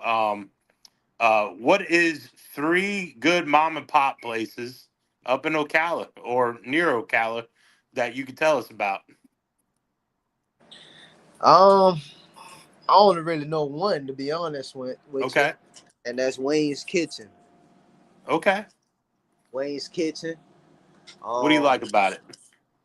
all day breakfast. Okay. You could go in the morning, get a lot of variety of breakfast for low price. Yeah. What's your go-to? Um, I like the corned beef and hash with grits. Okay. Listen, man, I love me some good Man, corned beef. So, you know, but man, all coach, right. coach, what else they got up in there now? I gotta check Wayne's out now. I don't want to go Oh in the, man, in he the got cook. everything. He got everything. He also got these little what they'll be like little pies. Oh man. He got the pecan pie. He got all sort of different pies. I go in there and buy probably 12 to 20 of them pies, man. Yeah, they be some good pies. Mm, okay. Coach, now we skipped one part now. Okay. Hewitt, Coach Hewitt, who Yeah. you like in the NFL, and how you feel about him this year? Oh man. If I tell you, gonna laugh at me. Well, I'm gonna go ahead and tell you. I'm gonna ride with my Dolphins. Yeah, we ain't even. Yeah, we laughing, Coach. I ain't gonna lie to you. Listen, we can't even laugh anymore. Hey, Like, I'm gonna have to ride with my Dolphins, man. Well, I'm gonna tell you, I don't know y'all got what an they opportunity doing. to reload. I don't know yeah. what they doing, but I gotta ride with them. I respect that. You got an opportunity to reload. I think I'm a Bronco fan. I think we gave you a little more than we had to for Waddle. Yeah, y'all Um, did. Y'all did. I think Hey, yeah, I ain't gonna lie. I was mad. I was mad that I seen Water left. I ain't liked that. yeah. I thought that was tough to Yeah, get rid of him. I did. Tyreek, yeah, but I Water, really wish but I understand. They want to rebuild. They want to go get younger. we should have made them package A Kane in that trade. Mm. But like I told Coach earlier, I think Waddle brings a true speedster threat to our room. He does. Um, He you does. got we got a great jump ball guy with Sutton. We got two real good route runners in Mims and Franklin. Um, we traded Vele to the Saints this year, but I think he was a little underrated. He was nice. Mm. Evan Ingram didn't quite have the season that I think a lot of people wanted to, especially signing him to a nice deal out of free agency last year. But I think, I'm just gonna stay optimistic that this year he kind of has a bounce back. I like where we're at, especially with Water. I think, hopefully he can open up a little bit. But I also don't think, Tua was one of the most accurate quarterbacks in the league when he No, was healthy. no, And no, no. We should oh, have got rid of Tua. You should have never drafted him. We should. There you go. We should have never drafted him. You You said should it have right. drafted. You should have drafted Herbert, and you guys didn't. And We'd you have know, probably won the Super Bowl already. yeah, probably. I mean, you had the y'all talent. You should had Tyreek and y'all everything should like that. sell. So Y'all should trade every first pick imaginable that you can legally put on paper to get Lamar Jackson. Listen, I'm gonna be honest with you. I would have sold the farm. I think Baltimore doing something because they know he want to go back home. I think he. I don't know if he really wants to go back home or not, Coach. I feel like he, as a Ravens fan, What? I feel like he wants to go there, but in a way, right now is not the time for him to go back there. You know what I mean? Well, Like that's how you he's feel because just. you're a Ravens fan. Well, I just feel like it's just not the opportunity to do that. I'm gonna So I'm gonna say this. I think it's this is the right time for the Ravens to get rid of Lamar.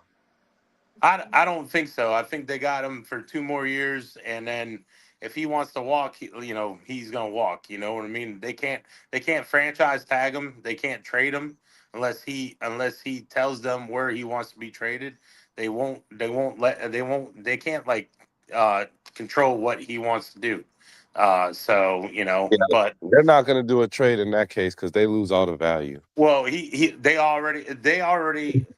they already lost everything. So, when it comes to that situation, because they have no control over him, Nope, no, they don't. so they have no control over him. He basically controls what he wants to control, and that's all they can do. They just got to wait it out, and hopefully, maybe he'll sign. But his mom's his agent. So that's the thing right there. He's his own agent and everything. I feel like he's wanting to come back and show everybody if he can stay healthy and they can improve that Mama offensive want him line. home. Mama want But him home in West Palm Beach, man. listen, he made a promise to the Ravens fans, and I feel like this man wants to own up to his promise and deliver a Super Bowl. So He that's ain't gonna get. He you ain't gonna know get. I think he will. I think he will. I think he'll get in Miami before he get it with Ravens. Listen, you guys got to worry about winning a playoff game before you can do anything. You guys haven't won a playoff game since Cheap I was in shot, high school. coach. Cheap shot. Hey, Just saying, Coach. we almost had hardball. We're trying to get hardball. Listen, you were trying to get hardball, but listen, he was like, nope, I'm not going down there. I don't want to rebuild, and that's what they're doing. They're rebuilding. They're taking they didn't just take it down to the to the concrete. They took it down to the plain studs, man.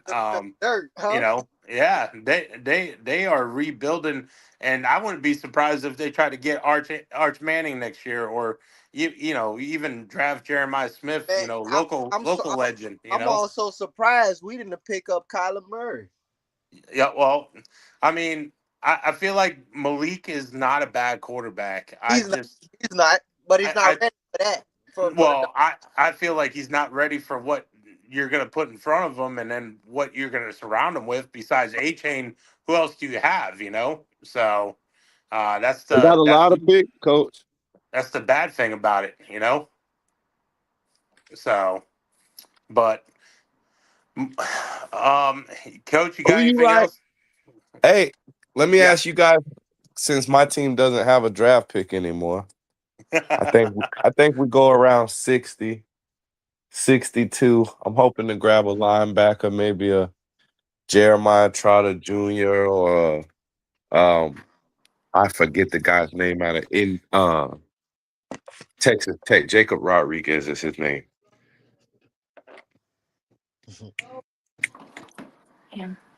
Who do I want? Yeah, I want to know who you guys would like to see. I mean, y'all both got a ton of picks. I would really like to see them draft. I want my Ravens to trade up and draft Reuben Bain.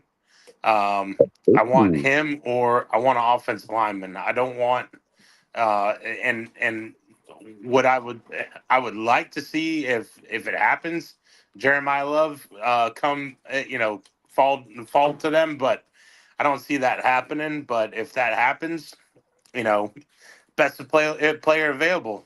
That's what you got to go with. So you would take Jeremiah Love in the first round to pair it with Derrick Henry? Oh yeah. You gotta think about it, man. Derrick Henry is like a unicorn. Eventually, that unicorn is gonna disappear, and to me, like he's listen. Father Time is undefeated, and you know this, Ant. So Father Time is always undefeated, and it's just only gonna take something to happen where let's say God forbid he gets hurt this year. Who's he gonna have? Rasheen Ali. I mean, that's not gonna work. That's you need a actual primetime back that will age and still be young by the time Lamar gets in his mid-30s. If he's still around. Yes, sir. Yes, sir. That's understood. Coach, what about you, Coach Hewitt? Be honest with you, Coach. I ain't been keeping up with the draft yet. Because I've been so busy, but I need to get into. But for my Dolphins, I think we need to build our defense back, man. Yes, sir. Yes, sir. I like both of those boys. I like a couple of those kids coming out of the University of Miami. Bain, Mesidor, the Saint. I think they got a corner coming out, Scott. I'm seeing Mesidor move up some draft boards, but I could tell that if you just turn the tape on those two D ends from Miami, that's different. It's completely not the same. I heard Nick say he'd like to move up and get Bain. I have a friend of mine who is cousins with Bain, and we've been paying pretty good attention to him since he was in high school. And I always, and it's not hard. 5-star out of high school, 3-4 year starter at Miami. Everyone watched him help lead the defense to a national title game. Real solid guy, real solid kid. I think to get a kid like that, you're gonna have to trade up in the top 13 picks, and maybe to get Mesidor, you might have to be in the top 12, top 10. He might fall a little bit farther, but those. I think, especially Bane, I think he has the potential to be one of those generational guys on the end if everything falls in place like it's been falling for him the last 10 years. You know what I mean? And what do you guys think of the criticism of his arms being too short, Bane's arms being too short? I mean, you saw what he was doing to guys where he was pushing them back into the running back or the quarterback and sacking them or tackling the running back. What do you guys think about it? The arm, his arm length and stuff. Who better to capitalize um in an industry like that, especially the scouting departments and the guys like that.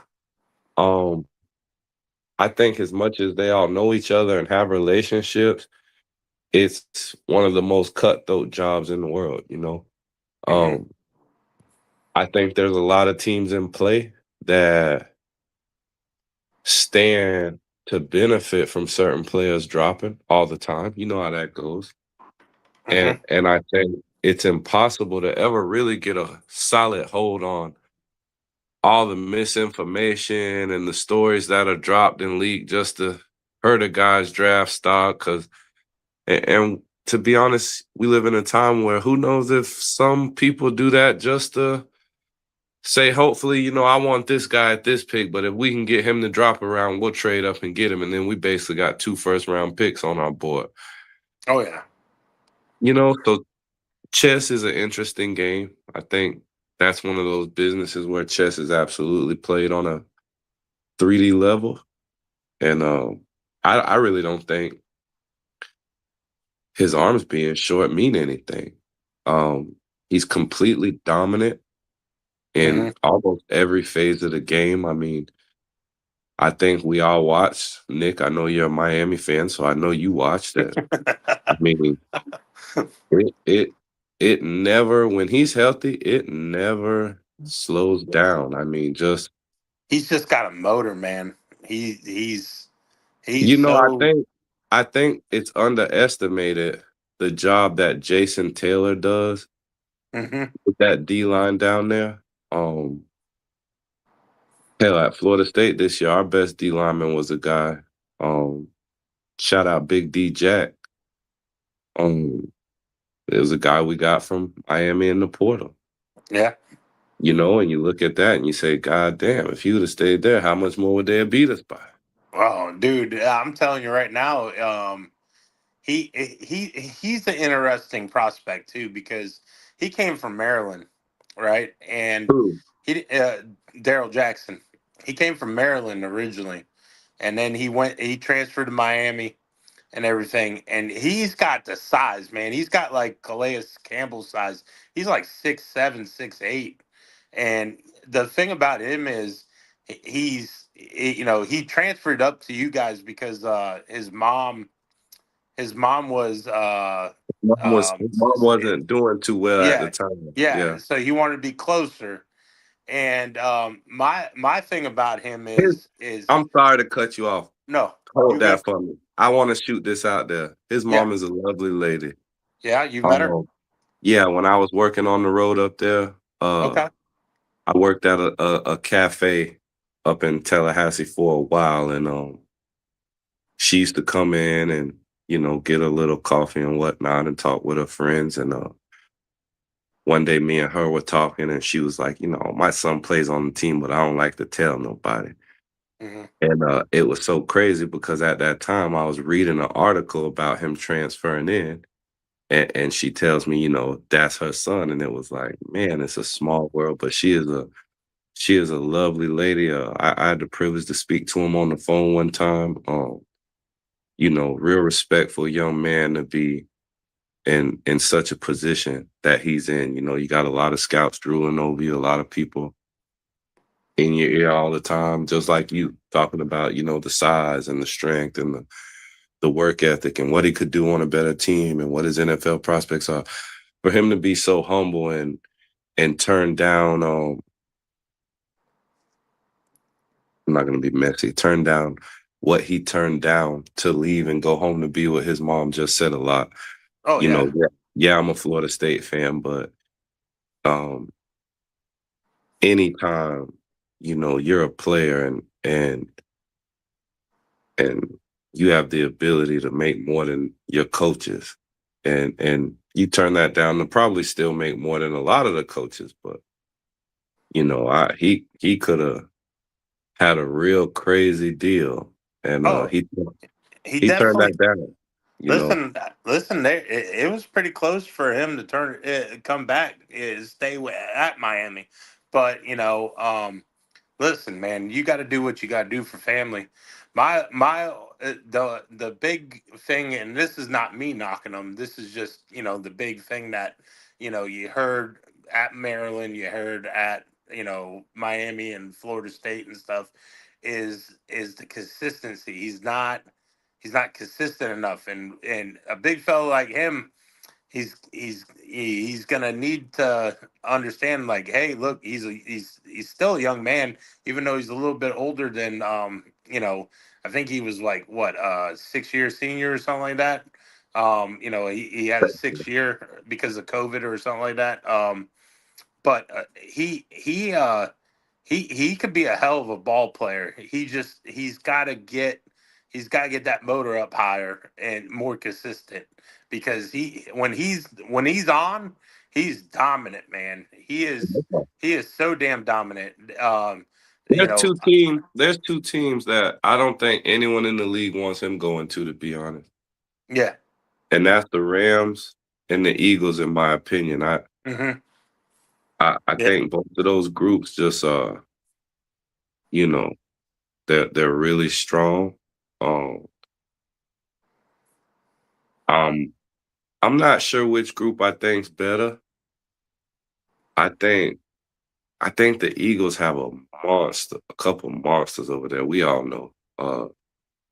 But the Rams, man, they just that transfer portal duo from Florida State, Curse and Fist, Kobe Turner over there. They just drafted some guys, both of the last 2 years in the depth and rotation. It is a tough group, and I think they're gonna be back in playoff contention next year. Yeah. I feel like they're like maybe they got McDuffie in for DB, and that was their weakness, and they didn't have many weaknesses. So it's going to be very interesting to see what they do, and with the draft and stuff like that. And there was rumors that they were talking about trading for AJ Brown and everything. So um, Could have you got know, Sauce Gardner. yeah. Well, they got Sauce went to Indy, but McDuffie from the Chiefs, they traded one of their first round picks for McDuffie, and a couple of other picks, because they needed a lockdown corner. Man, they got tired of JSN, uh, JSN running all over them. I Uh, I like McDuff. He's a solid player, but I don't know. He just ain't. He makes plays. Don't get me wrong, but I'm a little spoiled with D backs over in Denver, man. yeah, You yeah. know, Sertan's one of the best. Him, Gonzalez. Um, you know. You got a few that are just lockdown guys that follow all over the place. Uh, you know, um, Sertan and everything like that. I like what's his name? The safety that kind of looks like Palomalu, Mowafe or whatever. I love that guy, man. That guy, he's all over the place. yeah, But my favorite guy on y'all's defense is not Sertan. I love Sertan, but Benito, man, I've been a big fan of Benito. I've been a big fan of Benito since he played for St. Thomas Aquinas. You yes, know, sir. he dude that guy. You know, he's like a bloodhound when it comes to that ball. He will find that ball and get that ball, no matter if he's the one that caused the fumble or the interception or whatever, the tip.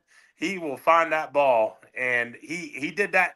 He did that multiple times in the playoff games for St. Thomas Aquinas when he was, playing for them. And then he played for Oklahoma, and he was all over the place there too. They just couldn't stop calling that guy's name.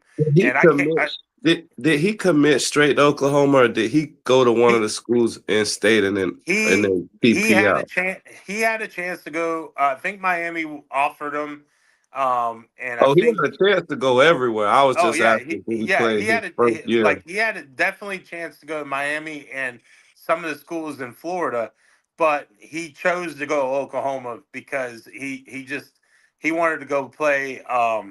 He wanted to go play over there, and to me they were going to start him right away, and the other schools weren't going to start him, which was crazy to me. But like I said, Nick Benito has always been one of my favorites. That I still can't believe he went in the third round. It's kind of like that Jacob Rodriguez guy that plays for Texas Tech, the Yeah. linebacker. That guy, he just has he finds the ball. He reminds me of like a middle linebacker version of Mike Vrabel. Mike Vrabel was same damn way. Always found his way around the ball. What's that boy Cleveland drafted last year from UCLA? Man, y'all don't kill me if I get this name wrong. I think his name was something like Carson Swessinger. Yes, I believe, was he from UCLA? I thought he was from Wisconsin or something like that. Oh, he's from No? UCLA. Is he? Yeah, Okay. I watched his pro day on we sit around and watch all that mess. Yeah. And man, that dude just I was really upset when last season when the Broncos didn't draft him or Judkins, and then they wound up both going to the Browns, which was like, Lord have mercy. Dude, I'm telling you right now, that's one team that if Monken can get anything out of Deshaun Watson or Shador, that's a scary team. Let's go to do it there. There ain't no way in hell. I'm gonna ask Coach Hewitt and Coach Barty right now. There ain't no way in hell I'd play nobody over Shador Sanders opening day. I'm gonna yield the floor to you gentlemen and let me tell you what you think about the situation. But I think Kevin Stefanski is obviously a smarter football coach than me. He's paid by the NFL, right? Yeah. But he's an idiot.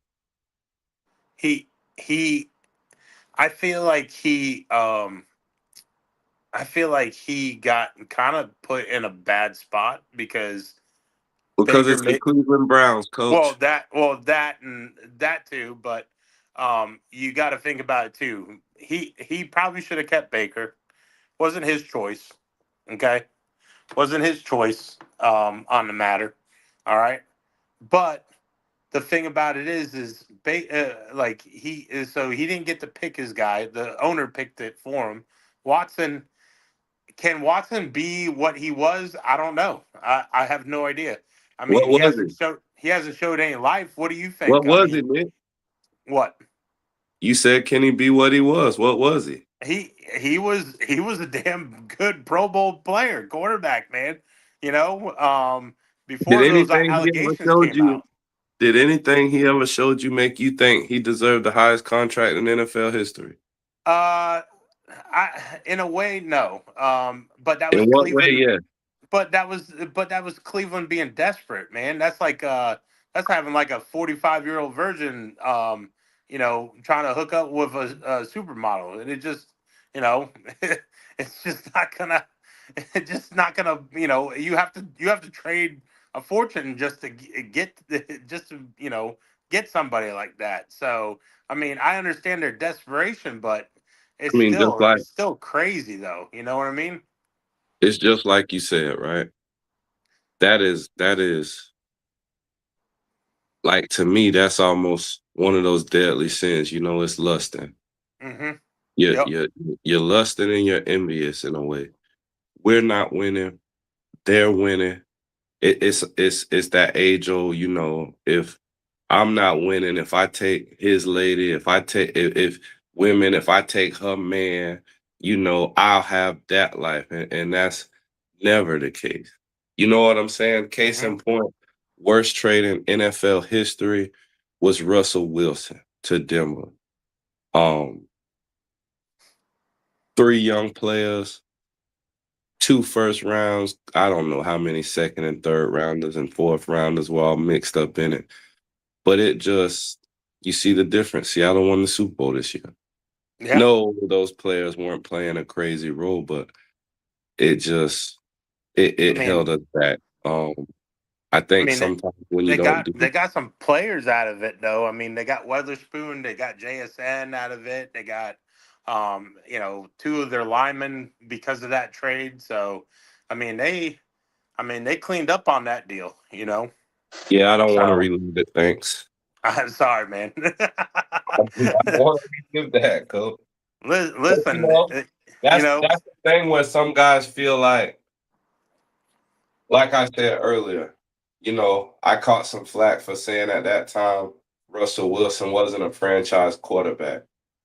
I think he was always one of those improviser guys. Yeah. And I think he was amazing in college. And I think, he's a Super Bowl champ. I won't take that. I can't take that away from him. But just for all that at that point in his career, that's just those kind of moves that I really just think they're bad moves. Guys get jobs based off, you know what I mean? It's who you know sometimes. And you make a move and say, hey, look what we have. If we add him and just get that production here, we'll do this. Yeah. Instead of just going through and building your own guys, drafting well, signing well out of the free agency. Hell, trade them picks like this year.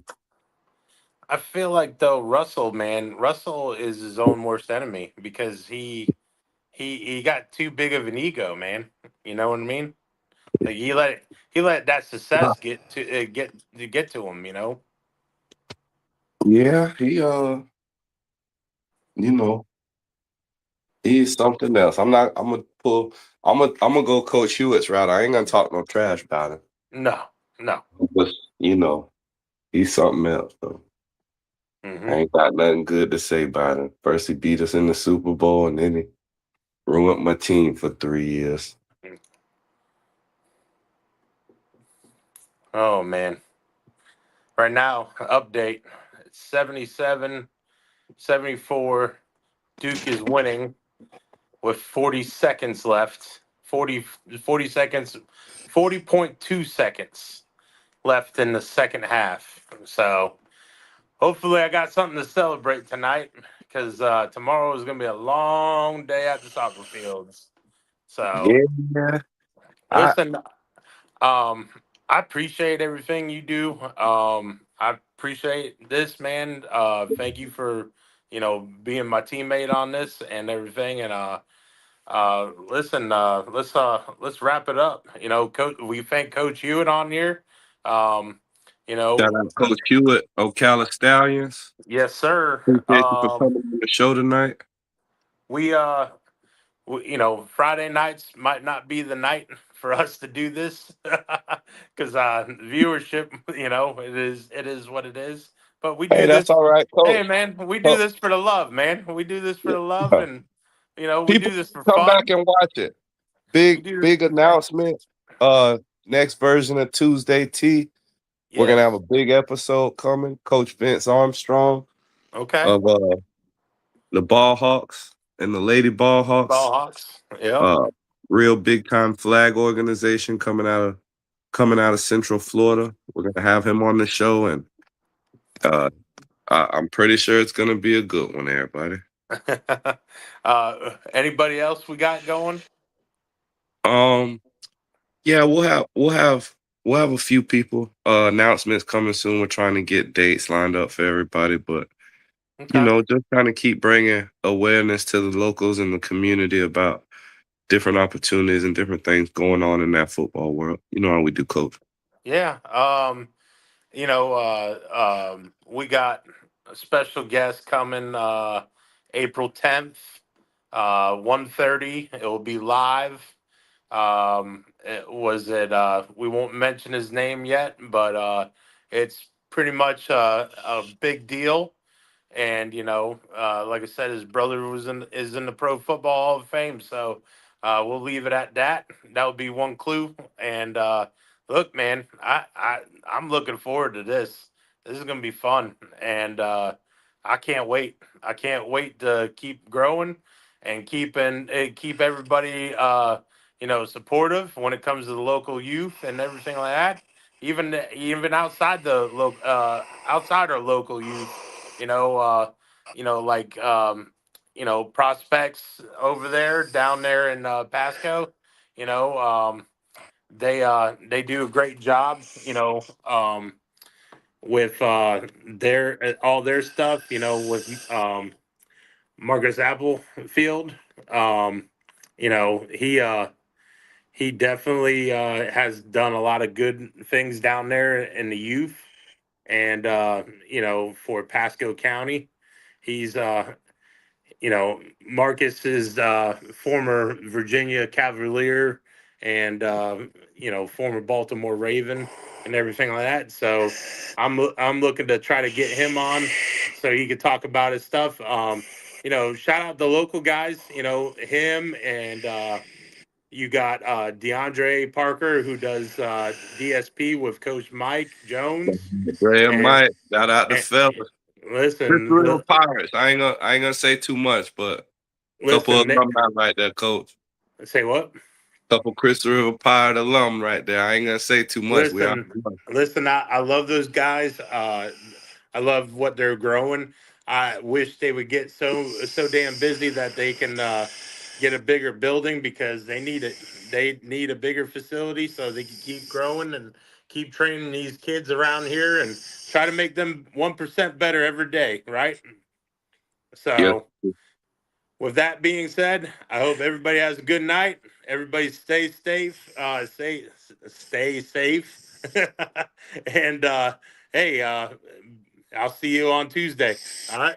Sir. All right. Peace out.